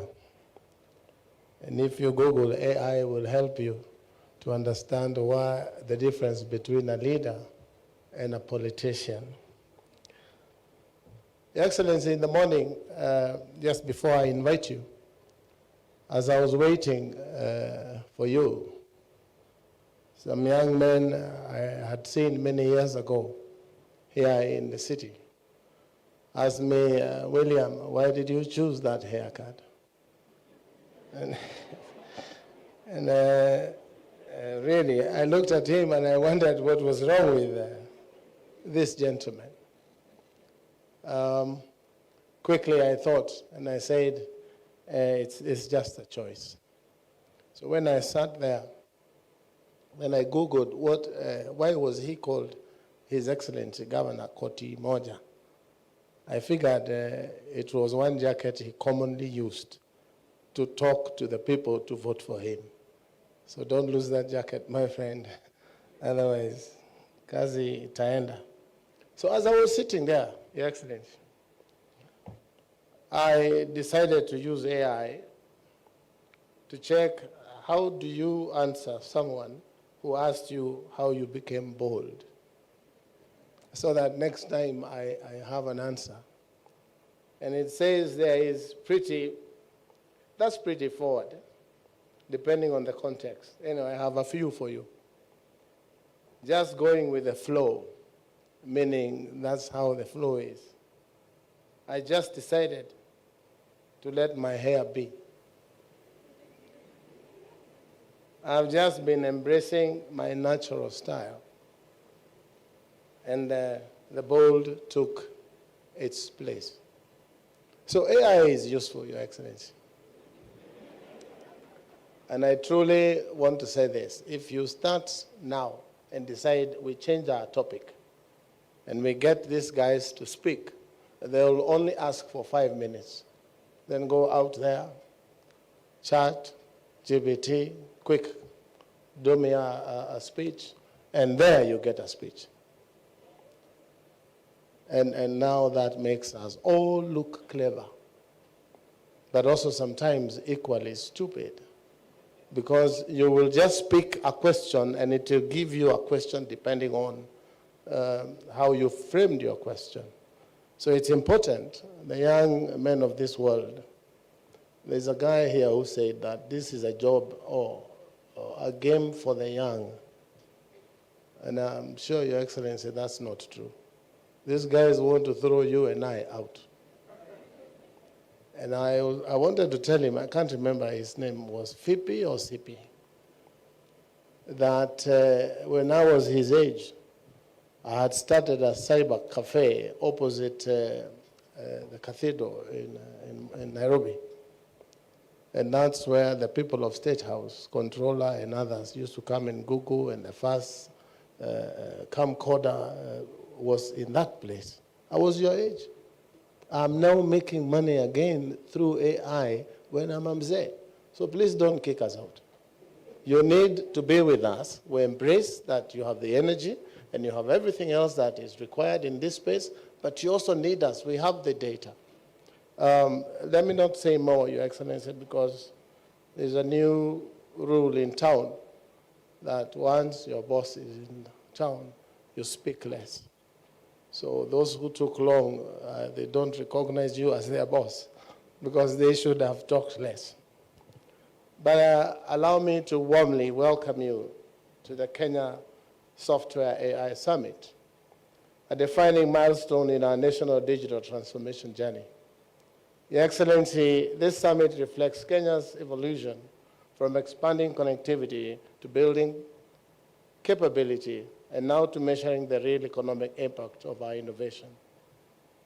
Your Excellency, Kenya's ICT sector contributes 8% of the national GDP. However, the specific value of software has never been comprehensively assessed.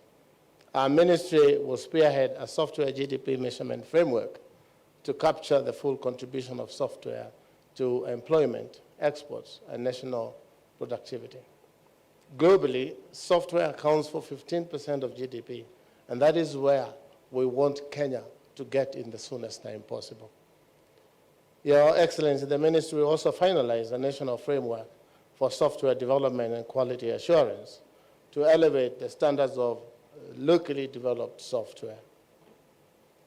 Your Excellency, as you've seen in the exhibitions, around the world, software summits like this one have become catalysts for growth and collaboration. GITEX Africa, that was in Morocco, brought together 30,000 participants and hundreds of startups. Bengaluru Technical Summit helped position Karnataka in India as a US $65 billion software hub. LEAP Saudi Arabia leveraged its platform to announce over $10 billion in technology investments. Your Excellency, the ministry will build on its summit outcomes, on this summit's outcomes, to prepare Kenya's innovators for GTEx 2026, which will be held here in Nairobi. Participants from this summit will form the core of Kenya's national showcase, presenting homegrown, certified, and export-ready software and AI solutions. In closing, Your Excellency, the ministry agenda is anchored on data, standards, and impact. This summit lays the foundation for measurable, trusted, and globally competitive software ecosystem. I thank you. And may we be now upstanding to welcome the Prime Cabinet Secretary, Ndugu Musalia Mudavadi.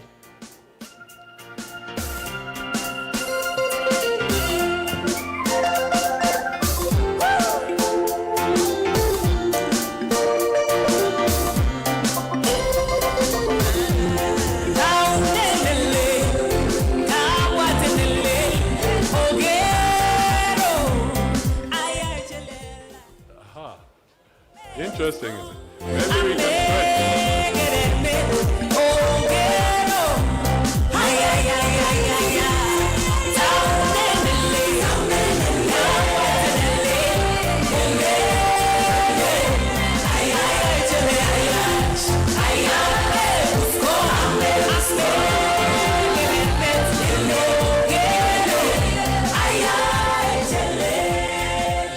Thank you. Please be seated.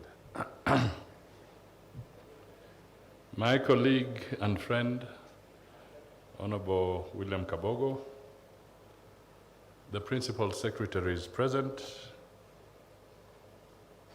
the ITU Secretary General, John Omo, members of the Diplomatic Corps who are present, Governor B, and his entire leadership who are present here today, the Vice Chancellor and leadership of the University, Mo University, distinguished guests, ladies and gentlemen. Good afternoon. First, let me just say that as I was listening to my brother Kabogo speak, it's quite clear we don't share the same barber. Where he has his haircut is not where I go. But I'm happy to perhaps show him where my barber is. But I'm reluctant to find out who his barber is. So I am standing here really on behalf of the President of the Republic of Kenya, who was destined to be our chief guest. And you know, he's an avid proponent of technology, but due to his many assignments, he asked me to join my colleague so that we can show his solidarity in the remarks that we make today. So I stand before you today, honored to launch the inaugural Kenya Software and AI Summit 2025, right here in the heart of Eldoret, the city of champions. This is no ordinary gathering. It is a convergence of brilliant minds from the software industry, academia, the private sector, and development partners. Together, we are the champions of Kenya's digital destiny, catalyzing a digital revolution that will propel our nation into a future where technology empowers every dream and unlocks boundless potential. Eldoret, with its legacy of excellence, resilience, and unyielding spirit, is the perfect birthplace of this summit. Just as our champions shatter records on the track, we are here to position Kenya as Africa's coding champion, a powerhouse where talent, technology, and innovation fuse to drive inclusive growth and redefine digital leadership across the continent. In Kenya, every young innovator holds the keys to a brighter tomorrow for all Kenyans. We gather at a pivotal moment in history where the global economy pulses with the energy of intelligent software, artificial intelligence, cloud technologies, and digital entrepreneurship. The software market surges beyond $700 billion US, growing at up to 9% annually, while AI alone is set to unleash over $1.7 trillion in economic value in the next year. As the world's Silicon Savannah, Kenya is not just invited to the table, we are destined to lead, turning these opportunities into prosperity for all. Our nation's story is one of bold innovation, from M-Pesa, which revolutionized global fintech and inspired the world, to our government's trailblazing e-citizen platform with over 22,000 services, e-procurement for transparency, and digital health reforms through the Digital Health Agency. We have proven time and again that Kenya dares to dream big and deliver even bigger. These are not mere achievements, they are testaments to our unbreakable spirit, showing we are not afraid to pioneer and transform. This summit aligns seamlessly with our national vision as enshrined in the African Union Digital Transformation Strategy, the UN Sustainable Development Goals, and global AI governance frameworks. Under the leadership of President William Ruto, we have placed the digital economy at the core of our transformation agenda. Through the Digital Superhighway program and our National Digital Master Plan, 2022 to 2032, we are crafting a Kenya where our youth, the heartbeat of our nation, can innovate fearlessly, compete globally, and thrive beyond imagination. Africa's digital renaissance offers us a golden chance to leapfrog outdated barriers, sparking innovation, entrepreneurship, and inclusive growth that strengthens our place in the global arena. Powered by our talented youth, a vibrant ICT sector, and a booming digital economy, supported by government policies, private sector dynamism, academic excellence, and partner support, Kenya is poised to spearhead Africa's digital wave. Earlier this year, at an AI summit in Kigali, I witnessed Africa's raw potential firsthand, engaging with innovators, policymakers, and visionaries. I saw how AI is already reshaping our continent from precision agriculture that feeds millions to predictive healthcare that saves lives. AI is not a distant dream. It is a present superpower, a tool to enhance humanity and skyrocket productivity. But its true magic lies in our hands, how we harness it to build a future of abundance. That experience reminded me that Africa's strength is in its homegrown talent. I met young engineers crafting AI solutions for our realities.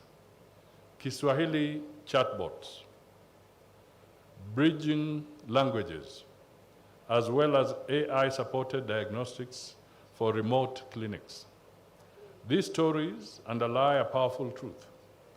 Africa brims with genius.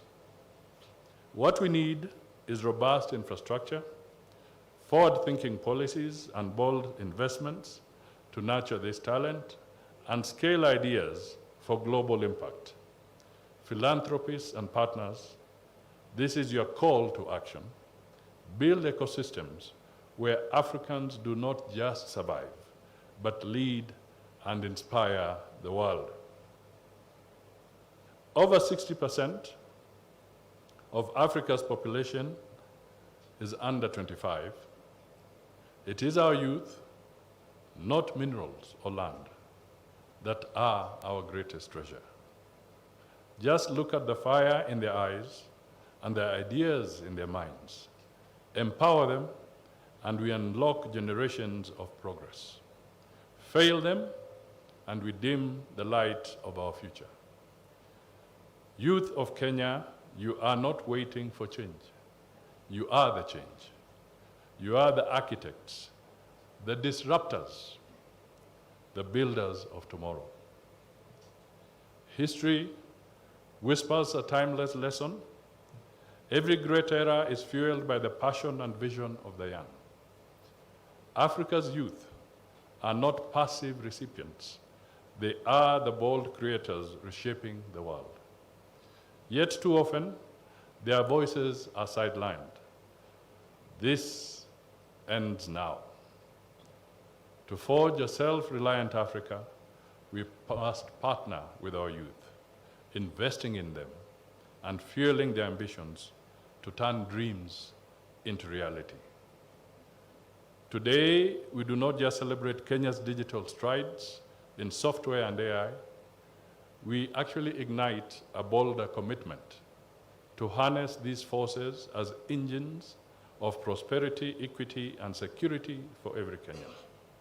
This summit is Africa's premier stage for innovation, drawing global leaders to collaborate and catapult us into technological supremacy.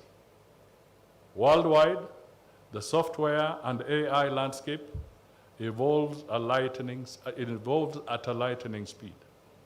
Nations are pouring resources into trustworthy AI, robust infrastructure, and skills programs to equip citizens for the fourth industrial revolution.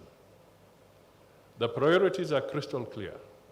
Scale human capacity, govern data ethically, secure vital systems, champion open standards, and support ecosystems that transform research into jobs, solving real-world problems. Kenya, let us rise to this call and lead with our renowned ingenuity. I want to emphasize this particular paragraph. Kenya's digital transformation has been meteoric, cementing Kenya as Africa's beacon in infrastructure, innovation, and youth empowerment. From 2022 to 2025, we have expanded our fiber network by 37,313 kilometers, totaling over 60,000 kilometers, boosted fixed broadband to 2.14 million connections, grown mobile subscribers to 76.7 million, and lit up 1,494 public Wi-Fi hotspots, serving millions. eCitizen now hosts over 22,000 services with 14 million users and rakes in 400 billion Kenya shillings that have been collected. But it's actually more, based on, it's actually hit $1 trillion. Partnerships with Kenya Power will connect 70,000 government offices, while private sector efforts reach 8.5 million homes and businesses. The Kenya Advanced Institute of Science and Technology at Konza, Technopolis, alongside the Open University of Kenya, will spark the next generation of skills and disruptors. I'm using the word disruptors repeatedly, but please don't disrupt politically. Our competitive policies propel us forward. The National Artificial Intelligence Strategy of 2025 to 2030 positions AI as a national superpower, not just a tool. We recognize AI's disruption to jobs, but we also embrace it as a catalyst for growth. Through skills, research, ethics, and regulation, we must elevate our talent to dominate international markets. Kenya's legislative framework, including the ICT Act, Copyright Act, Data Protection Act, Computer Misuse and Cyber Crimes Act, and Virtual Asset Service Providers Act 2025, make us a trusted haven for investors and innovators emerging in tech. To reap the digital economy's full harvest, we must accelerate with audacity.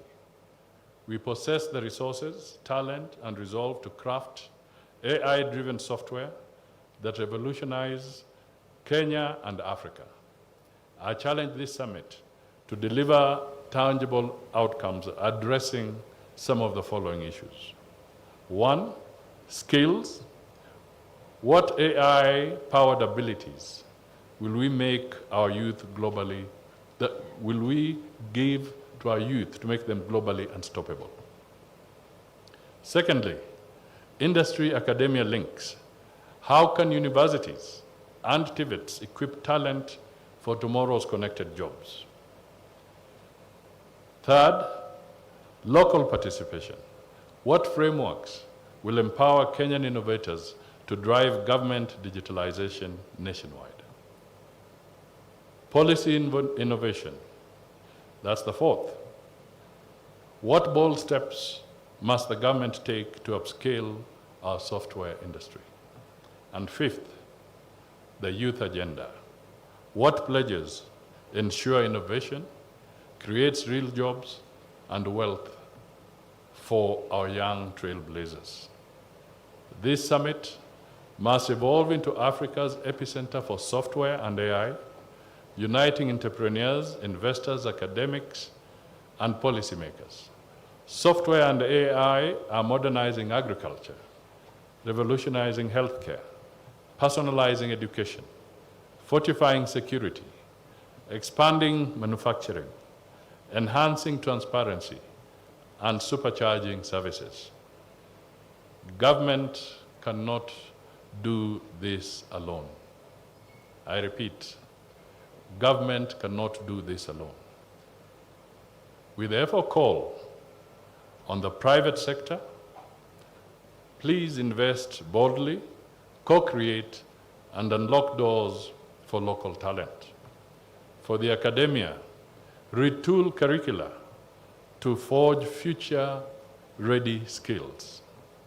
For the Kenyan innovators, build solutions that conquer global markets. Do not just think local, think global. For global partners, join us in research, standards, and responsible innovation. And for the public sector, operationalize frameworks that procure from innovative startups. Let this summit be where partnerships ignite, ideas attract investment, research births products, pilots scale to industries, and visions create wealth. Seize this moment boldly, responsibly, and collaboratively. Together, we will make AI the ultimate tool to elevate humanity, boost productivity, and build a Kenya where every youth's dream takes flight. I anticipate transformative ideas from this software and AI summit that will fuel transformation in 2025 and beyond. I thank you. God bless Kenya and God bless Africa.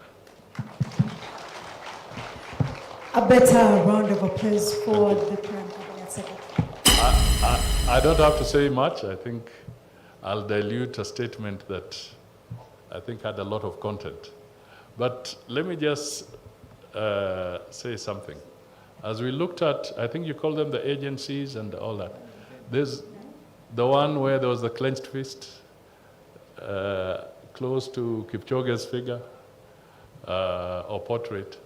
There was one thing that I kept on looking and I didn't see it. I don't know whether it falls within that matrix or where, but the whole issue of discipline. The 5 points that you brought out in the agency, you talked of determination. Can somebody just flash that?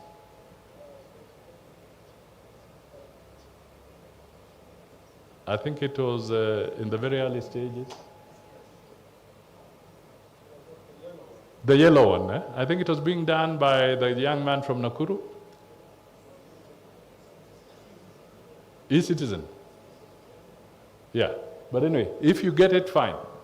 But there were aspects there, you know, determination, everything. But when I looked at it, I noticed a fundamental issue is missing.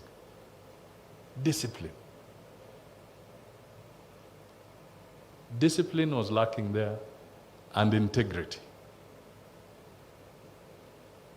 Because that is where our challenges or our efforts get lost.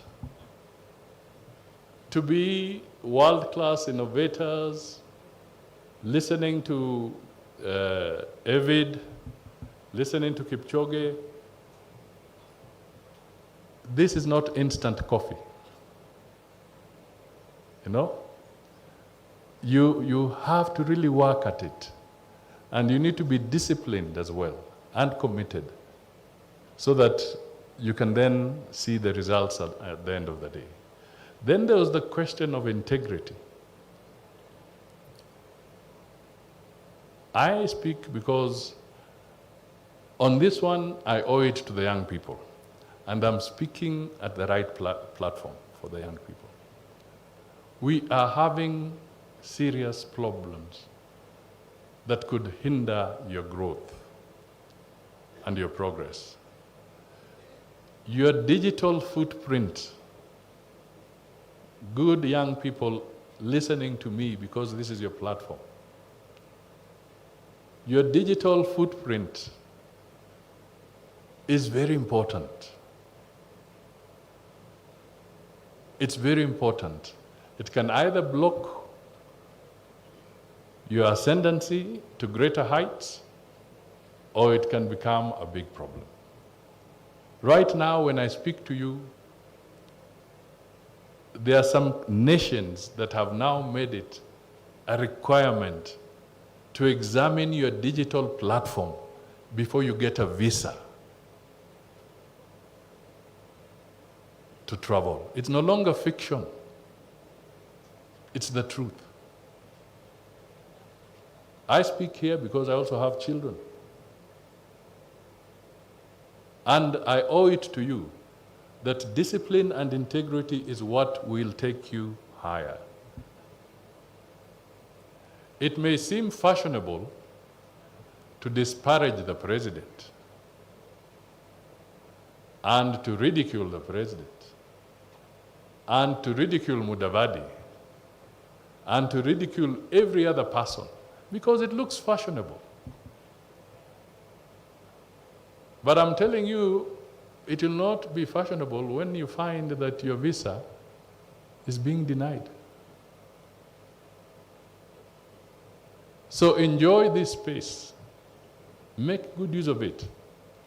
But do what is ethical, do what is right, because we want you to go far. We don't want you to terminate at the wrong place. So my appeal to you as young people is, please, let's look at that. The other one is me to speak as a Kenyan. In the last few weeks, we are also experiencing a situation where we are having a lot of interventions for young people. Some for good causes, some for adventure. I just want to encourage you. The world has become what it is. Let us defend our Constitution. Let us protect our rights. Let us consolidate our rights in accordance with our Constitution. But again, please remember, the moment you step beyond Kenya's borders, it's not the Constitution of Kenya that applies. You enter a sovereign state with different regulations and different laws. My prayer is that our young people, as they enjoy their freedom, please be cautious. It is absolutely important. We don't want to lose any Kenyan. We don't want to have any young life obstructed. So as you go out there, as we develop these skills, just bear in mind that there are some basic issues that we must not abandon. There's an African proverb that talks about break the chains and you gain your freedom.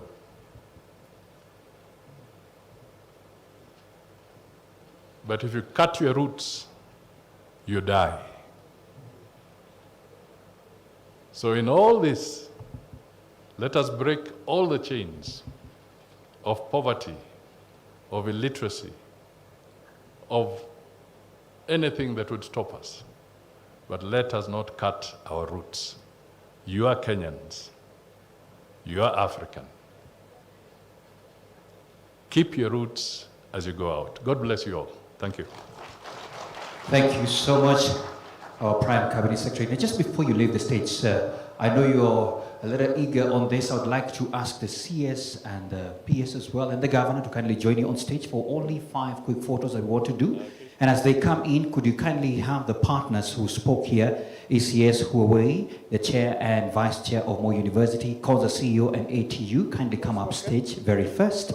And then we have joining them as well, the World Bank and KDEV, Kenya Digital Economy. That's the first photo. I'm calling the next cohort. So kindly let me have that first on stage, if you don't mind. Yes, please. I'm going to call the mic. The second photo will be joined by, yes, the second photo will be joined by Microsoft, China Mobile, GIZ, DHA, and Virtual Asset Chambers and Safaricom. Let me have this as the first one. I'm not sure whether we capture the lady. Excellent, just checking out.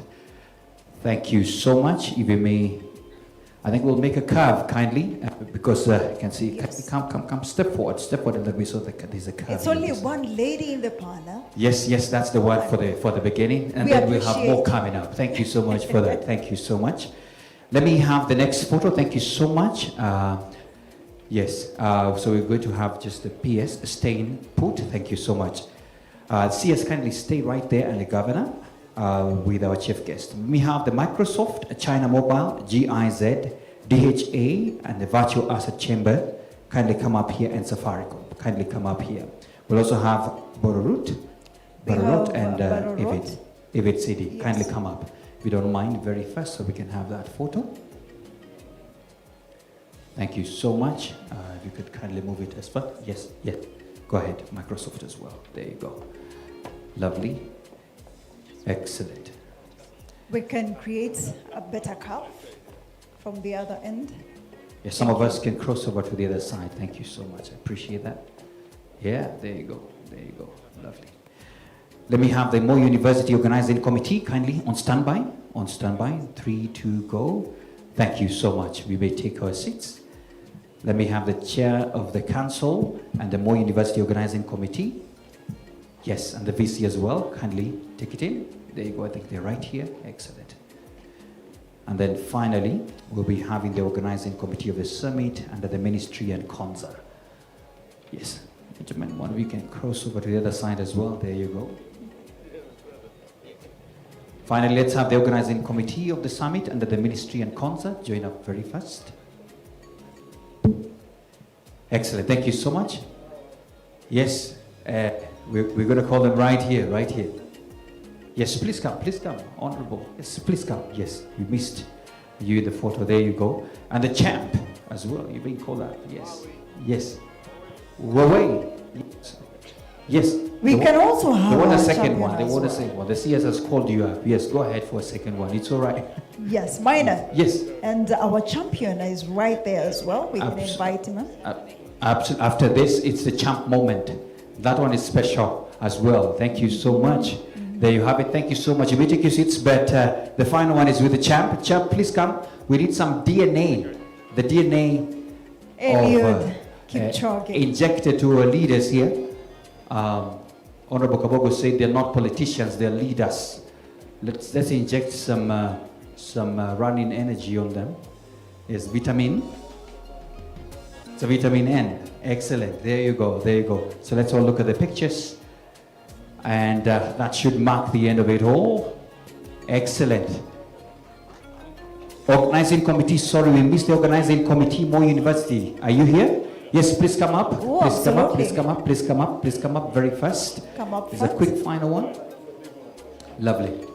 The organizing committee. It's a big team. CS and PS. Don't leave yet. There's the organizing committee. They were here, right here. Just don't leave yet. They will need that picture with a nice haircut. So please come, please come. Excellent, excellent. PS Tanui. Excellent. Just somehow, don't mind, make a nice conclave. Yes, there you go, there you go. Yes, some of you on the other end. Yes, there you go.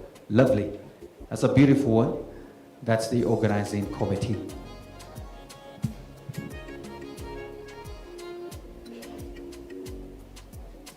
Thank you so much. Asanteni sana, you may take your seats.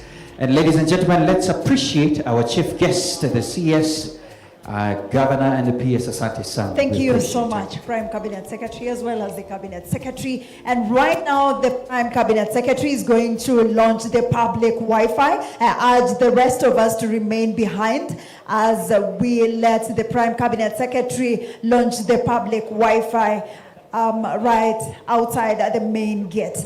Well, the rest of us can remain right here as we give you the next part of the program. Many thanks for staying with us until this very moment. It has been quite insightful. Yeah, this has been quite an insightful event. And now, without further ado, what do you think we should do next? I just want to remind the people that you had some conversations about AI and everything else. There is a masterclass tomorrow at 4:30 to 5:30. AI masterclass tomorrow. Make sure you attend that masterclass so that at least you don't say you're left behind. So make sure that you plan to attend that masterclass. We want to release you shortly after that launch and tell you the directions of how we're going to have our lunches and everything else. But we beg you to kindly maintain your seats for now because we want to have a very clear order on how we are moving. So kindly be patient with us. Just about 2 or 3 minutes. Immediately after that, we'll give you directions on where we are going. But how was the session so far, Lynn? Oh, insightful, mind-blowing at the same time. And we're actually talking about sustainability. Well, AI is here, software is here. Absolutely. What then? What are the gaps Yeah. in this particular adoption? You're right. And I see, I mean, what the acknowledgement is that we cannot do away with it. We must see how do we adopt. leverage on it, adopt, and then move on. But interesting enough as well, I can't forget what the champ said, you know, there's a lot of work we need to learn. Marathons as well can teach you a lot of lessons. Oh, yeah. By the way, I think this has been the home of champions. I think 50% of the people here are from this home. I don't know how many of us have ever completed a full marathon. You know, a full marathon is how many kilometers? Just check in. 42 kilometers. 42? Yeah, 42. Yes. Yeah. And you finished that within 2 hours, you know that? Yeah, absolutely, absolutely. And that's a long track. Yeah, 42 Bishop, kilometers. have you ever done a 42? It's okay. He has never. He has, 100 meters, perhaps? no. 100 meters, yeah? How was it? How easy or tough? 100 meters is tough. The people you're seeing at the front exiting, going for that launch, have done 42 kilometers. They've done 42 kilometers. Yeah, but they have done that in their dreams. That is the committee as well. Yeah, we appreciate them for that. The rest of us kindly remain right there. We're about to give you directions. Immediately after that is launched, that's what we're looking and waiting for. And then we'll be able to let us know how we can enjoy this food basket. I hope you have prepared something nice for you. What's your staple here, by the way? It's ugali, if I'm not wrong. Ugali, Oh, saga, and mursik. okay.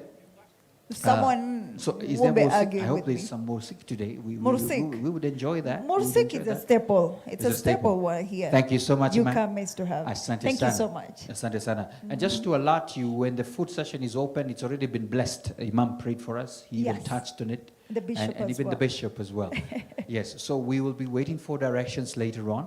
And in the meantime, the DJ, you had something that is local here that even made the cabinet secretary even dance a little bit to it. So you could give us something subtle, something subtle. Remember, we have not eaten, so we're hungry. Don't shake our stomach so much. Just something subtle as we wait for directions. Kindly remain seated so that we can have a proper way, an organized way of exiting this particular place, if you don't mind.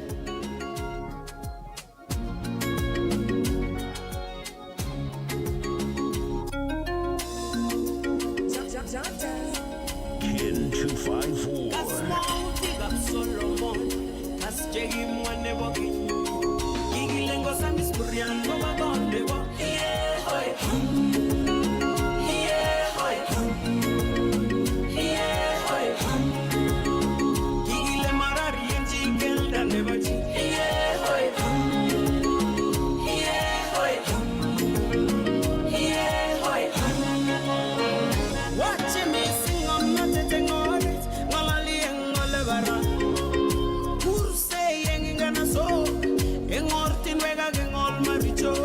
Kaso Evito Saseine berber ngomnote Evito Wearing you a pinit and it is yet a quanangung I made me then to take a pame Pimo over them well Igilengo Samis Murian Baba Gondego Yeah,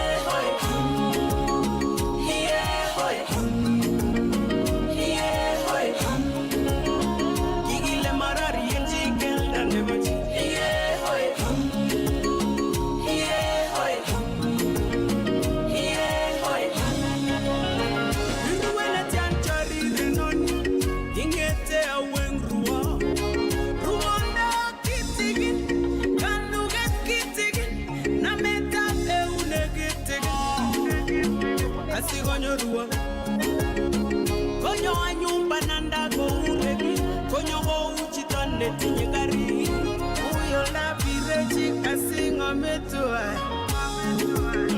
Matinyegi ruagi Amana megeme Kaso Matinyega yogi Amatinye bauni Kono chinge ya mituagi Engeme kaso Yeah, Igilengo Samis Murian Baba Gondego Yeah,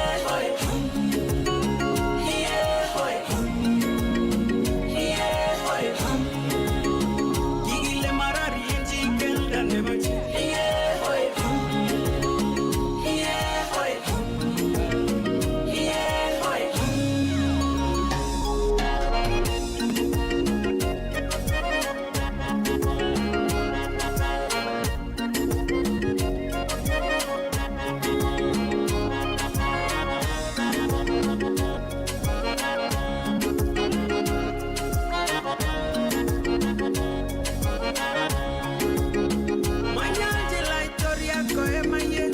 Manyal jimba unigole mielo maye.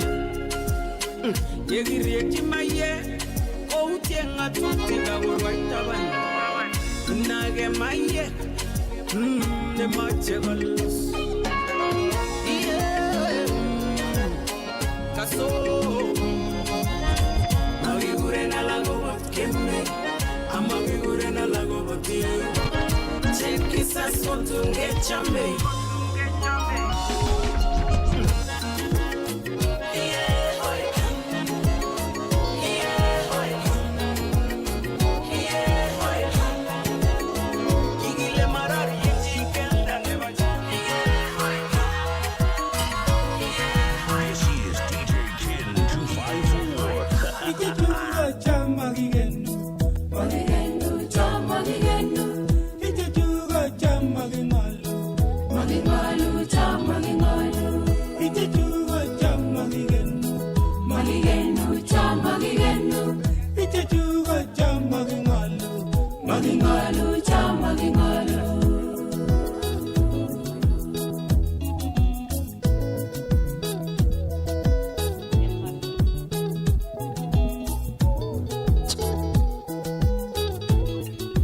May I have all the speakers, moderators, and partners kindly exit through this end?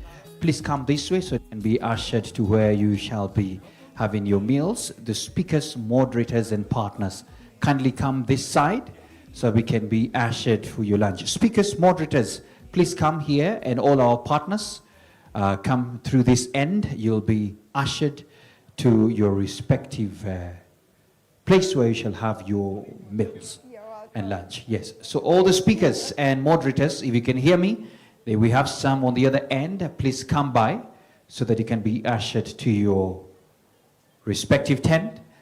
Come this way. Thank you so much. I can see you.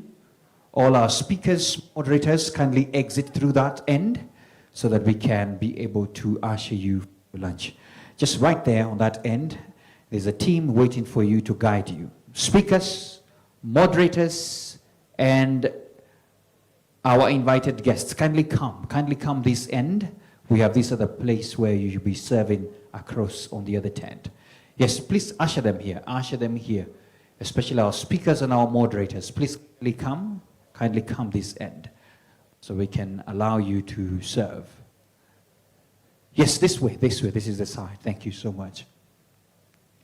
And then the rest of us, Linda has directions for you in a moment. Linda has directions for you. All our speakers, all our moderators, we are calling on you now. Kindly come this direction so that we can be able to usher you lunch. Thank you.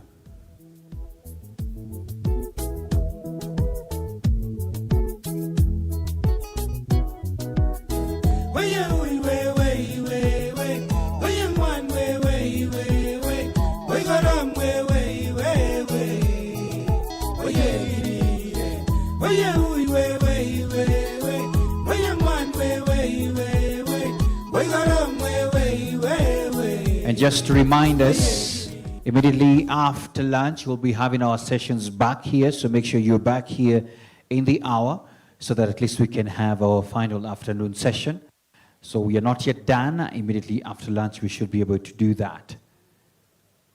Linda?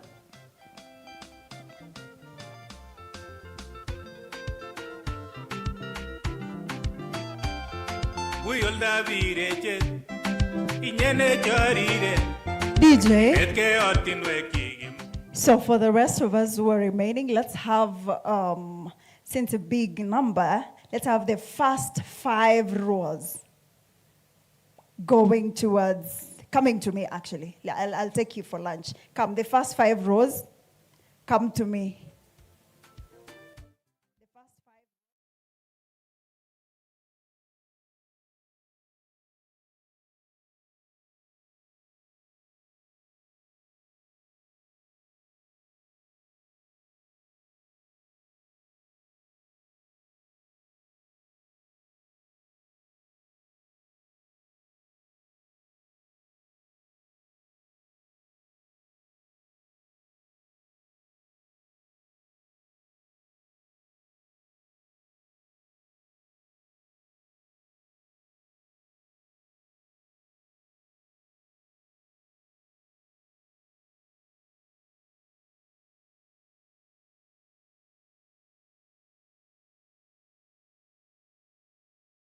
So right here. Thank you so much for your patience. Let's give them a minute just to make their way to the venue. Thank you so much. Congratulations. Thank you, Excellency, for doing this for this great city of Eldoret. As you know, the President has an ambitious plan of 25,000 hotspots. We are working with partners now to find how we can partner with them so that they can be financed. One thing we left out in the 1,000 that they have talked about is how to sustain them. So we are thinking now, even if as we deploy, we shall have a framework where we shall involve the youth to run them and maintain them by They're just securing their meal cards, which will keep them maintained by the public themselves. Thank you. So we ask you to do so. Yeah. Thank you, Waziri. First of all, let me just say that it's really an honor to be here. This great city of Eldoret and at the university as well, to officially launch this public and free Wi-Fi service. Your ministry is going to be so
of our digital future.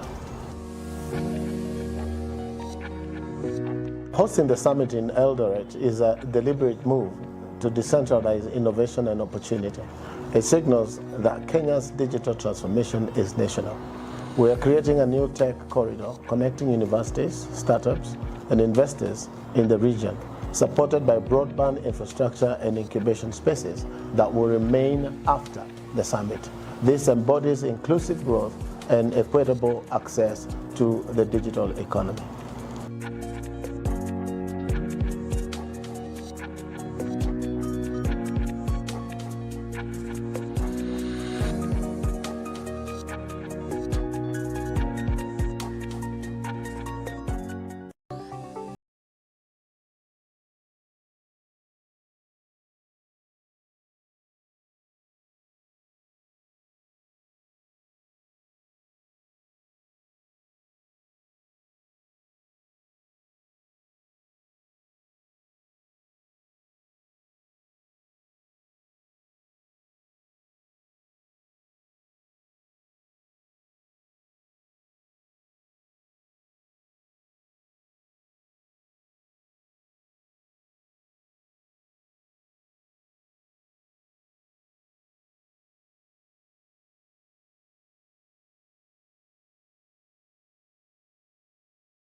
of our digital future. Hosting the summit in Eldoret is a deliberate move to decentralize innovation and opportunity. It signals that Kenya's digital transformation is national. We are creating a new tech corridor connecting universities, startups, and investors in the region, supported by broadband infrastructure and incubation spaces that will remain after the summit. This embodies inclusive growth and equitable access to the digital economy.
Of our digital future.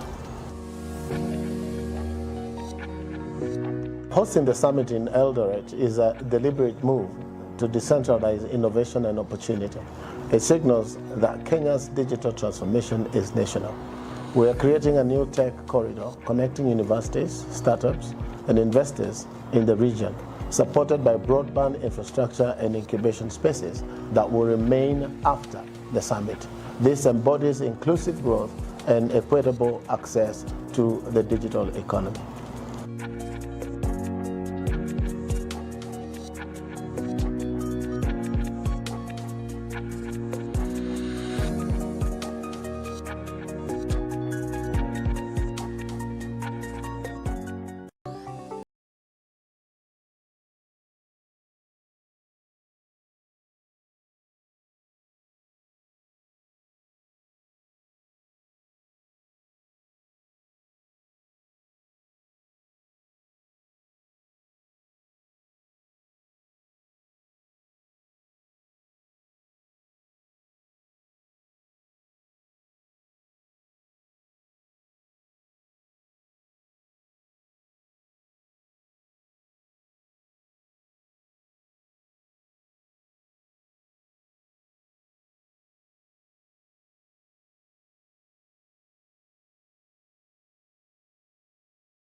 Part of our digital future.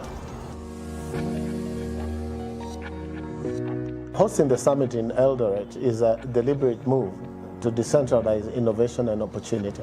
It signals that Kenya's digital transformation is national. We are creating a new tech corridor connecting universities, startups, and investors in the region, supported by broadband infrastructure and incubation spaces that will remain after the summit. This embodies inclusive growth and equitable access to the digital economy.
of our digital future.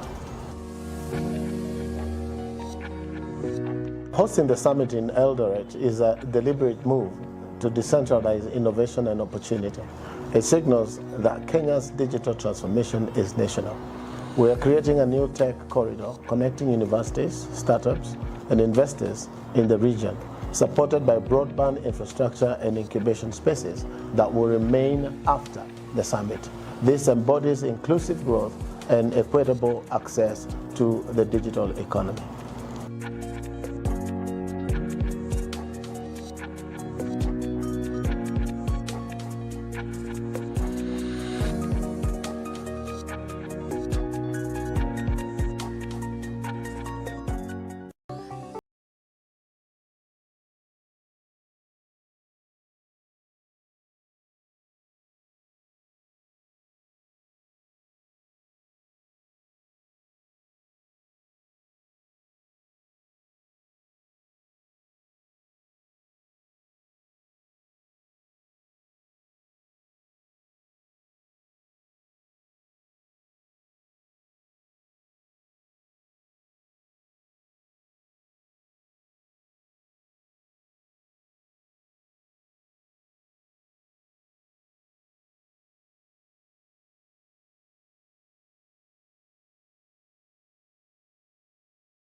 part of our digital future.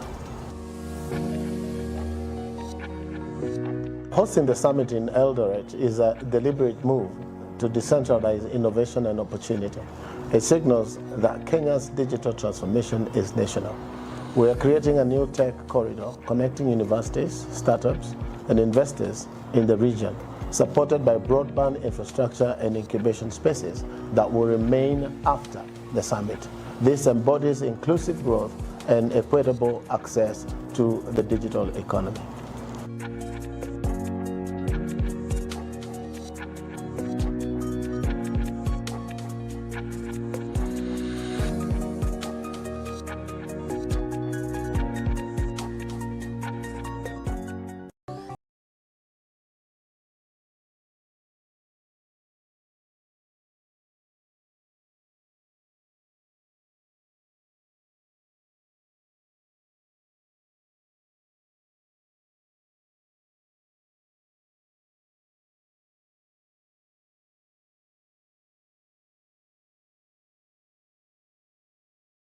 The